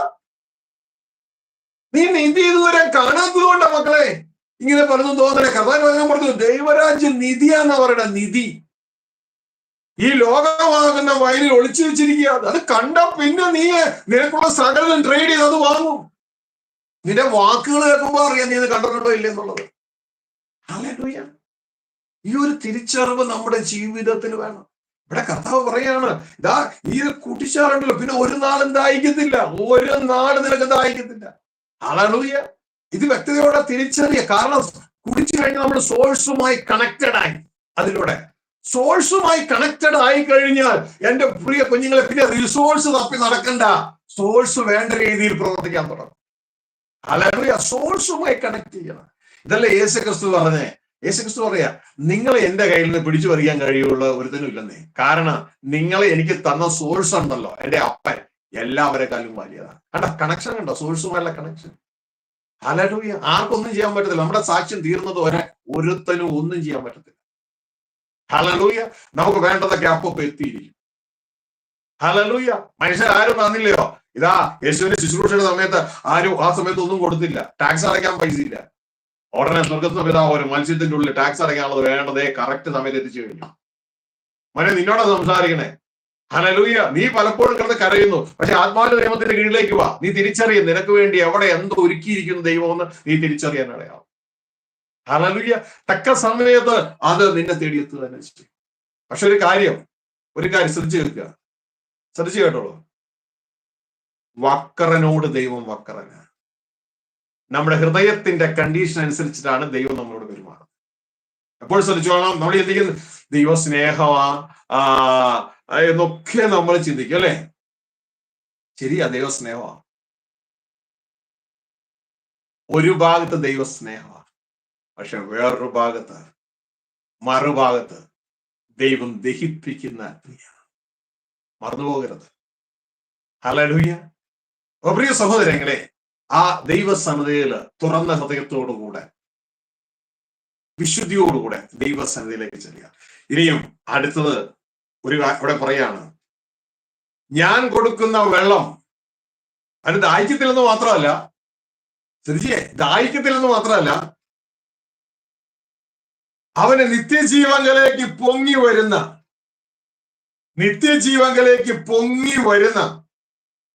നീരുറവയായിത്തീരും. നിത്യജീവങ്ങളിലേക്ക് പൊങ്ങി വരുന്ന നീരുറവ. നിങ്ങൾക്കറിയാമോ നീരുറവ? Hallelujah. A well of water springing up into everlasting life. നീരുറവ അകത്തുനിന്ന് ഇങ്ങനെ വന്നുകൊണ്ടേയിരിക്കും. നീരുറവ സപ്ലൈ ആയി. ഹല്ലേലൂയ. ഇതാ ഞങ്ങളുടെ റാസൽ കൈമേല് കത്ത് വാട്ടർ എന്ന് പറഞ്ഞൊരു സ്ഥലമുണ്ട്. അവിടെ ഒരു നീരുറവ. ആ നീരുറവയില് ഇങ്ങനെ എപ്പോഴും ചൂടുവെള്ളം വന്നുകൊണ്ടിരിക്കും. തണുപ്പ് കാലത്ത് നല്ല ചൂടുവെള്ളം വരുന്നതാണ്. അപ്പൊ ഞങ്ങൾ അവിടെ കുളിക്കാൻ പോകും. അപ്പോ പ്രിയ സഹോദരങ്ങളെ, ഇവിടെ യേശുക്രിസ്തു പറയാണ്, നിന്റെ ദാഹം തീരുന്നു മാത്രമല്ല, അടുത്തത് you become a supplier of life. Oh my God, supplier of life. Hallelujah. അവിടെ എഴുതി വെച്ചിരിക്കുക, അവൻ ആരായി മാറി? A well of water springing up into everlasting life. നിത്യജീവങ്ങളിലേക്ക് ഈ വെള്ളം എന്ത് ചെയ്യും? നിത്യജീവങ്ങളിലേക്ക് പൊങ്ങി വരുന്ന നീരുറവയായി തീരും. മോനെ, നീ സംസാരിക്കാൻ തുടങ്ങുമ്പോഴല്ലോ, നീ സംസാരിക്കാൻ തുടങ്ങുമ്പോൾ നിന്റെ വായിലൂടെ, നിന്റെ ജീവിതത്തിലൂടെ ദൈവത്തിന്റെ ആത്മാവിന്റെ ജീവൻ പുറത്തേക്ക് തള്ളാൻ തുടങ്ങും. നിന്നിലൂടെ വെളിപ്പാടുകൾ പുറത്തേക്ക് തള്ളാൻ തുടങ്ങും. ഇതാ യേശുക്രിസ്തു പറഞ്ഞ, എന്നിൽ വിശ്വസിക്കുന്നവന്റെ ഉള്ളത്തിൽ നിന്ന് തിരുവെഴുത്ത് പറയുന്നത് പോലെ ജീവജലത്തിന്റെ നദികൾ ഒഴുകിക്കൊണ്ടേയിരിക്കുക. നീ ഒരു നീരുറവയായി മാറ്. നിന്റെ വീട്ടുകാർക്ക്, നിന്റെ നാട്ടുകാർക്ക്, നിന്റെ സഭക്കാർക്ക്, നിന്റെ ചുറ്റുമുള്ളവർക്ക്, ലോകത്തുള്ളവർക്ക് മുഴുവൻ നീ ഒരു അനുഗ്രഹമായി മാറ്. നിന്റെ വായിലൂടെ ദൈവജനം, ദൈവത്തിന്റെ ജീവൻ, ദൈവത്തിന്റെ ചിന്തകൾ പ്രാപിക്കും. നീ ഒരു നീരുറവയായി മാറും. ഹല്ലേലൂയ. കാരണം നീ സ്വർഗസ്ഥ പിതാവുമായി ക്രിസ്തുവിലൂടെ കണക്ട് ചെയ്തു. സോഴ്സുമായി നീ കണക്ട് ചെയ്യപ്പെട്ടു. ഹല്ലേലൂയ. ഇതാ യേശു ക്രിസ്തു പറഞ്ഞേ, ഞാനും പിതാവ് ഒന്നായിരിക്കുന്നത് പോലെ നിങ്ങളും ഞങ്ങളിൽ ഒന്നായി മാറണം. എങ്ങനെയായി സംഭവിക്കണേ? 1 യോഹന്നാൻ 4:15 പറയുന്നു, യേശുവിനെ ദൈവപുത്രൻ എന്ന് നാം വിശ്വസിക്കുമ്പോൾ നാം ദൈവത്തിലും ദൈവം നമ്മിലുമായി തീരും. കണക്ഷൻ കണ്ടോ? എസ്റ്റാബ്ലിഷ് ചെയ്യുന്നുണ്ടോ? റൈറ്റ് ആയിട്ട് വിശ്വസിക്കണം. ബൈബിളിൽ നിന്ന് കൂട്ടാനും പോകരുത്, കുറയ്ക്കാനും പോകരുത്. റൈറ്റ് ആയിട്ട് വിശ്വസിക്കുക. അതിലൂടെ നമ്മൾ കണക്ഷൻ എസ്റ്റാബ്ലിഷ് ചെയ്യുക. സ്വർഗസ്ഥ പിതാവിൽ നിന്ന് ആരംഭിക്കുന്ന ജീവിതനദി ക്രിസ്തുവിലൂടെ നമുക്ക് ക്രിസ്തുവിന്റെ അവയവങ്ങളായ നമ്മളിലേക്കും വരാൻ തുടങ്ങും. അപ്പൊ എന്റെ പ്രിയ സഹോദരങ്ങളെ, ഈ ഒരു സംഭവം വ്യക്തതയോടെ മനസ്സിലാക്കി. ഇത് 3 പറ മാവിലുള്ള ഒരു സംഭവമാണ്. 3 പറ മാവ് എന്ന് പറയുന്നത് എന്താ നമ്മൾ ഇതുവരെ മനസ്സിലാക്കിയില്ല. സ്ത്രീയാണ് നമ്മൾ മനസ്സിലാക്കി. ഒരു സ്ത്രീ എടുത്ത് 3 പറ മാവിൽ അവൾ ഒളിച്ചു വെക്കണം. അപ്പോ അവളുടെ ഉള്ളിൽ സംഭവിക്കുന്നത്, അവളുടെ ഉള്ളിലെ മാവ് കാണിക്കുന്ന ലോകമാണ്. ആ ലോകം മുഴുവൻ അവളുടെ ഹൃദയത്തിൽ, ചിന്തകളിൽ ദൈവരാജ്യമായി മാറും. ഹല്ലേലൂയ. ലോകത്തിലുള്ള ഒരുവൻ എവിടെ നിന്ന് ആരംഭിക്കുന്നേ? ലോകത്തിലുള്ള ഒരുവൻ ആരംഭിക്കുന്നത് തന്റെ സ്വയത്തിൽ നിന്നാണ് ആരംഭിക്കുന്നത്. അപ്പൊ ലോകത്തിലുള്ളവൻ സ്വയത്തിൽ നിന്ന് ആരംഭിക്കുന്നു. എന്നാൽ ദൈവരാജ്യത്തിലുള്ളവൻ ആരംഭിക്കുന്നതാ? ദൈവരാജ്യത്തിലുള്ളവൻ ആരംഭിക്കുന്ന ലോ ഓഫ് ദ സ്പിരിറ്റിൽ നിന്ന്. അവൻ ആരംഭിക്കുന്നത് ദൈവത്തിൽ നിന്ന്. ഹല്ലേലൂയ. ദൈവത്തിൽ നിന്നാണ്. അവന്റെ പ്രവർത്തന രീതി തന്നെ അങ്ങ് മാറാൻ തുടങ്ങി. പ്രവർത്തന രീതി മാറും. ഇതാണ് എസെക്കിയേൽ 36:27 ഈ ലോ ഓഫ് ദ സ്പിരിറ്റിനെ കുറിച്ച് പറഞ്ഞിട്ടുണ്ട്. പഴയ ഉടമ്പടി പുസ്തകത്തിൽ ഭാവിയിൽ വരാൻ പോകുന്ന ഈ ലോ ഓഫ് ദ സ്പിരിറ്റ്, അത് ദൈവപുത്രനായ ക്രിസ്തുവിലാണ് ഉണ്ടായിരുന്നത്. ആ പ്രവർത്തനം നമ്മളിലേക്കും വ്യാപരിക്കും എന്നുള്ള പ്രവചനം എസെക്കിയേൽ 36:27 അത് നമ്മളിലേക്ക് വ്യാപരിക്കാൻ തുടങ്ങി. അതുകൊണ്ടാണ് ജീവിതത്തിലേക്ക് നമ്മൾ തുടങ്ങുന്നത്. 36:27 വായിക്കുക ബ്രദറെ. എസെക്കിയേൽ 36:27.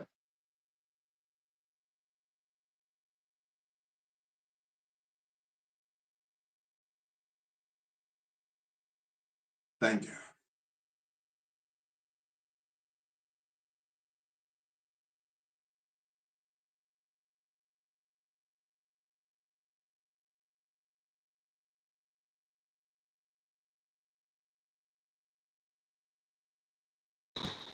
ഞാൻ എൻ്റെ ആത്മാവിനെ നിങ്ങളുടെ ഉള്ളിലാക്കി നിങ്ങളെ എൻ്റെ ചട്ടങ്ങളിൽ നടക്കുമാറാക്കും.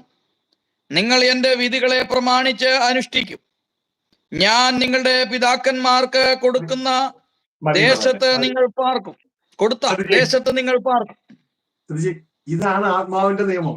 ഞാൻ സ്വർഗസ്ഥ പിതാവ് എന്റെ ആത്മാവിനെ, ഇതാണ് പരിശുദ്ധാത്മാവ്, നിങ്ങളുടെ ഉള്ളിലാക്കും. നിങ്ങളാരാ? ദൈവപുത്രന്മാർ. പിതാവ് ദൈവപുത്രനിൽ പരിശുദ്ധാത്മാവിനോട് പ്രവർത്തിക്കുന്നു. പിതാവ് പുത്രൻ പരിശുദ്ധാത്മാവിന്റെ ഏകീകൃത പ്രവർത്തനം ഒരു ദൈവപുത്രനിൽ. ഇതാണ് ക്രിസ്തുവിലുണ്ടായിരുന്നത്. മനസ്സിലായോ? ഇതാണ് ഗോഡ് ഹെഡ് ഓപ്പറേഷൻ. ദൈവം തലയായി, ദൈവപുത്രന്മാർ ശരീരമായി തന്റെ ആത്മാവിലൂടെ ഉപയോഗിക്കുന്നു. ഗോഡ് ഹെഡ് ഓപ്പറേഷൻ ഇത് ക്രിസ്തുവിലുണ്ടായിരുന്നു. ക്രിസ്ത്യാനിരൂപന്മാരായി തീർന്ന നമ്മളിൽ ഇതുണ്ടാകണം. അപ്പൊ നേരത്തെ സ്ത്രീയിൽ മൊത്തം അവളുടെ ചിന്തയിൽ മുഴുവൻ ലോകമായിരുന്നു. ലോകത്തിൽ വലിയവൻ അങ്ങനെയായിരുന്നു. ഇതുകൊണ്ട് യേശു പറഞ്ഞേ, അങ്ങനെ നീ സർവ്വലോകവും നേടിയിട്ടു. നീ ഓടുന്നതിന് വേണ്ടി ലോകം നേടാനാ, പക്ഷെ നിന്റെ ജീവനെ നഷ്ടപ്പെടുത്തി എന്താ കാര്യമുള്ളത്? അപ്പൊ അങ്ങനെ ഇരിക്കുമ്പോഴാണ് ക്രിസ്തുവിലൂടെ ജീവൻ കിട്ടുകയും ക്രിസ്തു തന്ന ആ ദർശനമായ ദൈവരാജ്യ സുവിശേഷം എടുത്ത് അകത്ത് വെച്ചവരുടെ അകത്തുണ്ടായിരുന്ന ലോകം മുഴുവൻ എന്തായി മാറി?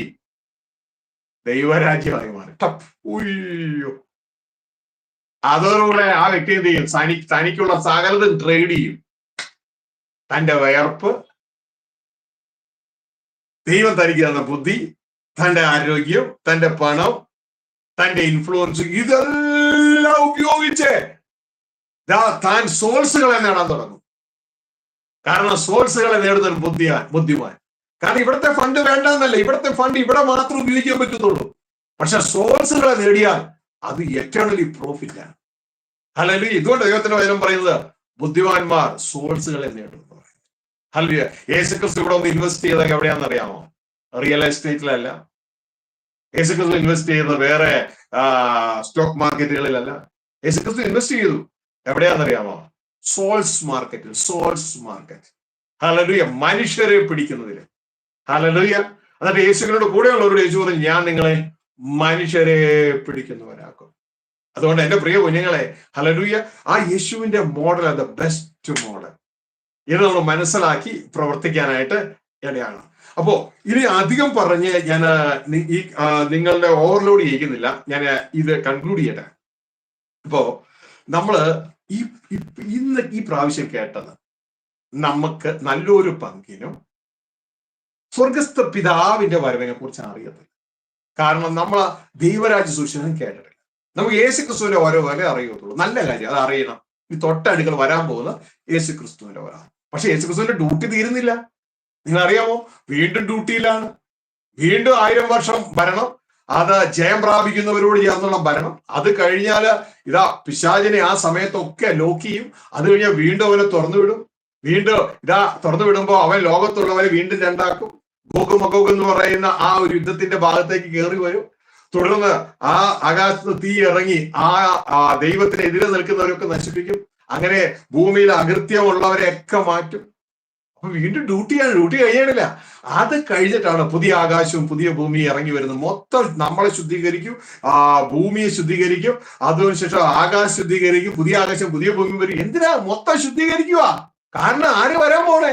പപ്പ വരാൻ പോകുന്നു, യഹോവ വരാൻ പോകുന്നു, സുവിശേഷം നിവർത്തീകരിക്കാൻ പോകുന്നു, ദൈവരാജ്യം സമീപിച്ചിരിക്കുന്നു. സ്വർഗരാജ്യം, ദൈവരാജ്യം വരണമേ നിങ്ങൾ പ്രാർത്ഥിക്കൂ, യഹോവയ്ക്ക് വഴിവെടുക്കൂ, വഴിവിട്ടു.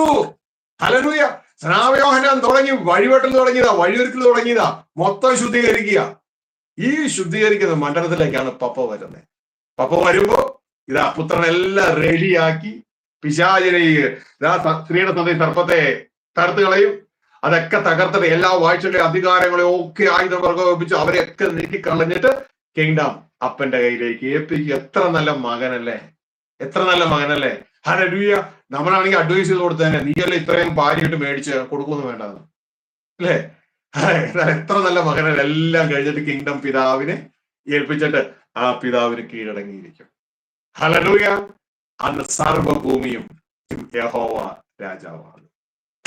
ഹല്ലേലൂയ. സ്വർഗസ്ഥനായ ഞങ്ങളുടെ പിതാവേ, ഞങ്ങളുടെ രാജ്യം വരണമേ. ഇതുവരെ പ്രാർത്ഥിച്ചിട്ടില്ലെങ്കിൽ ഇന്നൊന്ന് പ്രാർത്ഥിച്ചു നോക്കണം കേട്ടോ. ഹല്ലേലൂയ. ബാബിലോണിയൻ സ്ത്രീയുടെ കെണിയിൽ വീടരുത്. നമ്മള് ക്രിസ്തുവിന്റെ കാന്തയായിരിക്കും. ക്രിസ്തു എന്ത് പറഞ്ഞോ അത് നമുക്ക് ആമേന. അതിന്റെ അപ്പുറത്തേക്കും ഇല്ല, ഇപ്പുറത്തേക്കും ഇല്ല. ഹല്ലേലൂയ. കഴിഞ്ഞ നാളിൽ പിശാച് സഭയെ പലയിടങ്ങളും വലിച്ചുകൊണ്ട് പോയി. അല്ലെങ്കിൽ പലയിടങ്ങളിലും വലിച്ചുകൊണ്ട് പോയി. അപ്പോ ഇനി സംശയമുള്ളവർക്ക് ഒരു വാക്യം കൂടി വായിച്ചിട്ട് നമുക്ക് ഇന്നത്തെ ഈ ശുശ്രൂഷ അവസാനിപ്പിക്കാം. ഇപ്പോഴും ചിലരും പറയുന്നത് അപ്പൊ യേശുവിന്റെ വരവോ? എന്റെ മക്കളെ, ഇത് രണ്ടും രണ്ടാ. നമ്മൾ നേരത്തെ വായിച്ച വാക്യമില്ലേ, 1 തിമോത്തി 6:15 വാക്യം, അത് സ്വർഗസ്ഥ പിതാവിന്റെ വരവാ. അതിന്റെ തൊട്ട് മുമ്പിൽ എഴുതിയിട്ടുണ്ട് യേശു ക്രിസ്തുവിന്റെ വരവ്. രണ്ടും രണ്ടാ. വായിച്ചോളൂ. അത് വായിച്ചിട്ട് ആ കൺഫ്യൂഷൻ ഒഴിയും. ആരൊക്കെയോ കൺഫ്യൂഷനിൽ നിൽക്കുന്നു. അതുകൊണ്ട് ദൈവത്തിന്റെ ആത്മാവിനെ ഓർപ്പിക്കുന്നത് 1 തിമോത്തിയിലേക്ക് നമ്മൾ കടന്നു വരുമ്പോൾ നമ്മൾ കാണാം 6:15 നമ്മൾ സ്വർഗസ്ഥ പിതാവിന്റെ വരവായിട്ട് കണ്ടേ. പക്ഷേ 6:13 നമുക്ക് കാണാൻ പറ്റും അത് ക്രിസ്തുവിന്റെ വരവാണ്. 6:13-15 രണ്ടായിട്ട് വായിച്ചു. 13 ആദ്യം വായിക്കുക. നീ നിഷ്കളങ്കനും നിരപവാദ്യനുമായി ഈ കൽപ്പന നമ്മുടെ കർത്താവായ യേശു ക്രിസ്തുവിന്റെ പ്രത്യക്ഷത വരെ പ്രമാണിച്ചു കൊള്ളണം എന്നിങ്ങനെ സകലത്തെ. ഇത് ആരുടെ പ്രത്യക്ഷതയാ? യേശു ക്രിസ്തുവിന്റെ പ്രത്യക്ഷത, ശരിയല്ലേ? ഇനി 15 വാക്യം വരെ പറയുന്നത് സ്വർഗസ്ഥ പിതാവിന്റെ പ്രത്യക്ഷതയാണ്. ഇനി 2 പ്രത്യക്ഷതകളുണ്ട്. അടുത്ത സമയത്ത് നമുക്ക് കൂടുതലായി ഡിസ്കസ് ചെയ്യാം. 15 വരെ വായിച്ചു. ധന്യനായ ഏകാധിപതിയും രാജാതി രാജാവും കർത്താതി കർത്താവും താൻ മാത്രം അമർത്യതയുള്ളവനും അടുത്തുകൂടാത്ത വെളിച്ചത്തിൽ വസിക്കുന്നവനും മനുഷ്യരാരും കാണാത്തവനും കാണുവാൻ കഴിയാത്തവനുമായവൻ തക്ക സമയത്ത് ആ പ്രത്യക്ഷത വരുത്തും. ഇതാണ് സ്വർഗസ്ഥ പിതാവിന്റെ പ്രത്യക്ഷത. അപ്പോ എന്റെ പ്രിയ കുഞ്ഞുങ്ങളെ, 2 പ്രത്യക്ഷതയുണ്ട്. അപ്പൊ നമ്മൾ വ്യക്തതയോടെ മനസ്സിലാക്കണം. നമുക്ക് ഇത് വ്യക്തമായിട്ട് ഈ 2 പ്രത്യക്ഷതയെ കുറിച്ച് ദൈവത്തിന്റെ വചനം പറയുന്നുണ്ട്. പക്ഷെ നമ്മൾ തെറ്റായിട്ട് നമ്മൾ പഠിച്ചു വെച്ചേക്കണേ കേട്ടോ. ഇത് തെറ്റായിട്ട് പഠിച്ചേക്കണേ. കാരണം സ്വർഗസ്ഥ പിതാവിന്റെയും അതോടൊപ്പം തന്നെ കർത്താവായ യേശുവിന്റെയും പ്രത്യക്ഷതയുണ്ട്. അപ്പൊ ആ വ്യക്തതയോടെ മനസ്സിലാക്കുക. ദൈവം അനുവദിക്കുകയും അടുത്ത സമയത്ത് നമുക്ക് കൂടുതലായിട്ട് മനസ്സിലാക്കാം. അപ്പൊ ഇന്ന് കേട്ട വചനപ്രകാരം സ്വർഗസ്ഥ പിതാവ് വരുന്നു. ഇതാണ് യേശു ക്രിസ്തു പറഞ്ഞത്. ദൈവരാജ്യം സമീപിച്ചിരിക്കുന്നു. നമ്മളോട് പ്രാർത്ഥിക്കാൻ പറഞ്ഞത് ദൈവരാജ്യം സമീപിച്ചു. അതുകൊണ്ട് നിങ്ങൾ എന്ത് ചെയ്യണം? നിങ്ങൾ മാനസാന്തരപ്പെടുക. സ്വർഗരാജ്യം വരണമേ, ദൈവരാജ്യം വരണമേ നിങ്ങൾ പ്രാർത്ഥിക്കണം. ശിഷ്യന്മാരോട് പറഞ്ഞു നിങ്ങൾ പോകുമ്പോൾ ദൈവരാജ്യം സമീപിച്ചു എന്ന് ഘോഷിപ്പ് നമ്മളോട് അന്വേഷിക്കാൻ പറഞ്ഞു. നിങ്ങൾ മുമ്പ് ദൈവരാജ്യം അന്വേഷിക്കണം. ഇതാ പഴയ ഉടമ്പടി പുസ്തകത്തിൽ പറഞ്ഞു, നീ പോയിട്ട് സുവാർത്ത ദൂതിയായി നീ എന്ത് ചെയ്യണം? പോയിട്ട് പറയണം നിന്റെ ദൈവമായ യഹോവ വരുന്നു എന്ന് ഭയപ്പെടാതെ ശക്തിയോടെ നീ അങ്ങ് പറഞ്ഞേക്കണം. എന്നിട്ട് നീ എന്ത് ചെയ്യണം? അപ്പൊ വരുന്നു വരുന്നു വരുന്നു എന്നൊക്കെ പറയുമ്പോൾ നീ ഒരു കാര്യം കൂടി ചെയ്യണം, യഹോവയ്ക്ക് വഴിയൊരുക്കണം. അല്ല, യഹോവ വരികയല്ലേ, യഹോവയ്ക്ക് വഴിയൊരുക്കണം. എങ്ങനെ? മാനസാന്തരത്തിലൂടെ. അപ്പോ അത് നമുക്ക് പുറകെ നമുക്ക് മനസ്സിലാക്കാം. അപ്പൊ ഈ കാര്യങ്ങളൊക്കെ നമ്മൾ മനസ്സിലാക്കി ഇനിയും ഇത് അങ്ങനെ തന്നെയോ എന്ന് നിങ്ങളുടെ വചനത്തിലൂടെ ഒന്ന് ഉറപ്പിക്കുവാനായിട്ട് ഇടയാണ്. കുറച്ച് പ്രയാസം ഉണ്ടാകും. കാരണം ദൈവത്തിന്റെ വചനം പറയും ദുർഘടങ്ങളൊക്കെ നിരപ്പാകണം എന്ന് ദൈവത്തിന്റെ വചനം പറയാം. അപ്പോ കേട്ട വചനത്തിന്റെ മുമ്പാകെ നമുക്ക് നമ്മളെ തന്നെ ദൈവങ്ങളിൽ സമർപ്പിക്കാം. കണ്ണിലടയ്ക്കാൻ നമുക്ക് പ്രാർത്ഥിക്കാം. ഞങ്ങളുടെ സ്വർഗസ്ഥ പിതാവേ, നന്ദിയോടെ ഞങ്ങൾ അങ്ങേക്ക് സ്തോത്രം ചെയ്യും. അങ്ങ് ഞങ്ങൾക്ക് തന്ന വചനത്തിനായി നന്ദി. പല കൺഫ്യൂഷനുകളും ഞങ്ങൾക്ക് അങ്ങ് മാറ്റി തന്നതിനായി നന്ദിയോടെ സ്തോത്രം. പ്രിയ നല്ല പിതാവേ, അങ്ങേക്ക് ഞങ്ങളോടുകൂടെ ജീവിപ്പാൻ ഉള്ള ആഗ്രഹം അങ്ങ് ഉൽപ്പത്തി മുതൽ വെളിപ്പെടുത്തി തന്നു. തോട്ടത്തിൽ ആദം ഹവ്വ ദമ്പതികളോട് നടക്കുന്ന അങ്ങ് പാപം ചെയ്തപ്പോൾ അവരെ പുറത്താക്കി. എങ്കിലും സമാഗമന കൂടാരം പണിയാൻ അങ്ങ് ആവശ്യപ്പെട്ടു. അതിന്റെ ഉദ്ദേശം അങ്ങ് പറഞ്ഞു, ഞാൻ നിങ്ങളോടുകൂടെ വസിക്കേണ്ടതിന് എനിക്കൊരു വിശുദ്ധ മന്ദിരം ഉണ്ടാക്കി തരണം. അങ്ങയുടെ ആഗ്രഹം അങ്ങ് അവിടെയും വെളിപ്പെടുത്തി അങ്ങേക്ക് ഞങ്ങളോടുകൂടെ വസിക്കണം. എങ്കിലും ജനം പാപം ചെയ്തപ്പോൾ അങ്ങ് പറഞ്ഞു, ഞാൻ നിങ്ങളോടുകൂടെ വരത്തില്ല, എന്റെ ദൂതൻ നിങ്ങളോടുകൂടെ വരും. വീണ്ടും ക്രിസ്തയേശുവിലൂടെ ദൈവദൂതനായ ക്രിസ്തു വചനം ജഡമായി വന്നപ്പോൾ ആ ജഡത്തിന്റെ ഉള്ളിൽ ആത്മാവായി അങ്ങ് വസിച്ച് 3.5 വർഷക്കാലം ഇതാ പരശുശ്രൂഷയിൽ ഇവിടെ അങ്ങ് ഞങ്ങൾക്ക് വെളിപ്പെടുത്തി തന്നു. എന്നെ കാണുന്നവൻ പിതാവിനെ കാണുന്നത് യേശു. ഇമ്മാനുവേൽ, ദൈവ മനുഷ്യനോട് കൂടെ എന്നുള്ള വചനം. തുടർന്ന് ഞങ്ങളോട് കൂടെ അങ്ങ് വസിപ്പാൻ ഞങ്ങളെ ഓരോരുത്തരെയും ക്രിസ്തുവിൽ അങ്ങയുടെ ആലയമാക്കി നിങ്ങൾ ജീവനുള്ള ദൈവത്തിന്റെ ആലയമെന്ന് അങ്ങ് ഞങ്ങളെ അറിയിച്ചു. എന്നിട്ട് ഞങ്ങളോടുകൂടെ വസിക്കുവാനുള്ള അങ്ങയുടെ ആഗ്രഹം വെളിപ്പാട് 21:3 ഞങ്ങൾ കാണുന്നു. ഇതാ ദൈവത്തിന്റെ കൂടാരം മനുഷ്യരോട്, ദൈവം മനുഷ്യരോടെ പാർക്കും. അപ്പാ അങ്ങ് ഞങ്ങളെ ക്രിസ്തേശ്വരോട് പഠിപ്പിച്ചതുപോലെ അങ്ങ് വരണമേ, ഞങ്ങളുടെ രാജ്യം വരണമേ, ഞങ്ങളുടെ ഉള്ളിലും ഞങ്ങളിലൂടെ ഭൂമിയിലും അങ്ങ് വരണമേ. ഞങ്ങളെ തന്നെ അങ്ങയുടെ കരങ്ങളിൽ ഏൽപ്പിക്കും. ശുശ്രൂഷ അനുഭവിക്കുന്ന എല്ലാ മക്കളെ ഏൽപ്പിച്ച് പ്രാർത്ഥിക്കും. ഈ വചനത്താൽ അവരുടെ കുരുടായ കണ്ണുകൾ തുറക്കപ്പെടുവാൻ അങ്ങ് ഇടയാക്കണമെന്ന് പ്രാർത്ഥിക്കും. ഞങ്ങളുടെ അത്ഭുത കരങ്ങളിലേക്ക് മക്കളെ എല്ലാവരെയും ഏൽപ്പിക്കും. അങ്ങ് നയിക്കുകയും നടത്തുകയും ചെയ്യണം. അങ്ങയുടെ നാമത്തിലെ മക്കളെ അനുഗ്രഹിക്കും. ഇവരുടെ അനുഗ്രഹമായി തീരട്ടെ. ഇവരുടെ സകല ആവശ്യങ്ങളുടെ പേരിൽ ദൈവത്തിന്റെ കരം കൂട്ടായ രോഗികളായിരിക്കുന്ന രോഗമുള്ള വാങ്ങൽ കരങ്ങളെ വെച്ചാട്ടെ. യേശു ക്രിസ്തുവിന്റെ അധികാരമുള്ള നാമത്തിൽ ഉള്ള സൗഖ്യം ദൈവം നമുക്ക് നൽകിയിട്ടുണ്ട്. തന്നെ അടിപ്രധാന സൗഖ്യം നൽകിയിട്ടുണ്ട്. അത് ഏറ്റെടുക്കുവാൻ, പാപങ്ങൾ എവിടെയെങ്കിലും ദൈവം നിങ്ങൾ ഓർപ്പിക്കുന്നുണ്ടെങ്കിൽ യേശു ക്രിസ്തു രക്തത്താൽ കഴുകുവാൻ, മാനസാന്തരപ്പെടുവാൻ ഒരു നിമിഷം നിങ്ങളെ തന്നെ ഏൽപ്പിച്ചു കൊടുക്കുക. വിശ്വാസത്തോടെ രോഗമുള്ള ഭാഗങ്ങളിൽ ഇപ്പോൾ മാത്രമല്ല, ഈ ശബ്ദം എപ്പോൾ കേൾക്കുന്നുവോ അവിടെ ഈ ദൈവശക്തി വ്യാപരിക്കും. യേശു ക്രിസ്തുവിന്റെ അധികാരമുള്ള നാമത്തിൽ സ്വർഗത്തിലെ ദൈവം ഞങ്ങൾക്ക് നൽകിയിരിക്കുന്ന സൗഖ്യം ഇപ്പോൾ ഈ മകളുടെ മേൽ കൽപ്പിക്കുന്നു. അവർ സൗഖ്യമുള്ളവരായി തീരട്ടെ. കുടുംബങ്ങളിൽ സമാധാനം ഉണ്ടാകട്ടെ. ദൈവ അനുഗ്രഹം വ്യാപരിക്കട്ടെ.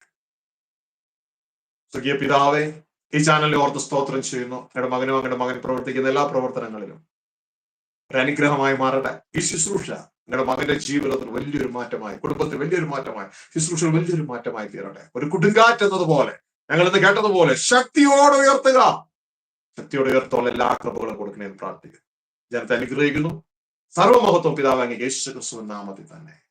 ആമേൻ, ആമേൻ, ആമേൻ. ദൈവരെ സഹായിക്കട്ടെ, കൂട്ടായിരിക്കട്ടെ. കേട്ടവചനത്തിന്റെ മുമ്പിൽ നമ്മളെ തന്നെ സമർപ്പിക്കുക. അങ്ങനെ തന്നെ ഒന്ന് പേരോമ്പൽ വിശ്വാസികളെ പോലെ പരിശോധിക്കുക, അതിൽ നിലകൊള്ളുക, വളരുക, ക്രിസ്തുവാണ് തലയോളം വളരുക. ദൈവരെ അനുഗ്രഹിക്കട്ടെ, സഹായിക്കട്ടെ, കൂട്ടായിരിക്കട്ടെ. പ്രത്യേകിച്ച് സംഘടനയോട് നന്ദി അറിയിക്കുന്നു. ദൈവം സഹായിക്കട്ടെ. ദൈവത്തിന്റെ അതിപരിശുദ്ധമായ നാമം വാഴ്ത്തപ്പെടട്ടെ. ഇന്ന് ദൈവവചനം സംസാരിച്ച പാസ്റ്റർ ഷാജി വി ജോസഫിനോടുള്ള നന്ദി അറിയിക്കുന്നു. ഇന്ന് ഈ മീറ്റിംഗിൽ പങ്കെടുത്ത എല്ലാ പ്രിയപ്പെട്ടവരെയും ദൈവം അനുഗ്രഹിക്കട്ടെ, സഹായിക്കട്ടെ. എല്ലാവരോടുള്ള നന്ദി അറിയിക്കുന്നു. നാളെ രാവിലെ സുവിശേഷകൻ കുഞ്ഞുമോൻ തോട്ടപ്പള്ളി സാറിൻ്റെ നേതൃത്വത്തിലുള്ള അപ്പോസ്തല പ്രവർത്തികൾ പഠനമുണ്ട്. നാളെ വൈകുന്നേരം ഷാജി തോപ്പിൽ ബ്രദറിൻ്റെ ബൈബിൾ ക്ലാസ് ഉണ്ട്. എല്ലാവരെയും അതിലേക്ക് ക്ഷണിക്കുന്നു. ദൈവം എല്ലാവരെ സഹായിക്കട്ടെ. പാസ്റ്റർ വളരെ നന്ദി. ദൈവം അനുഗ്രഹിക്കട്ടെ. Thank you very much.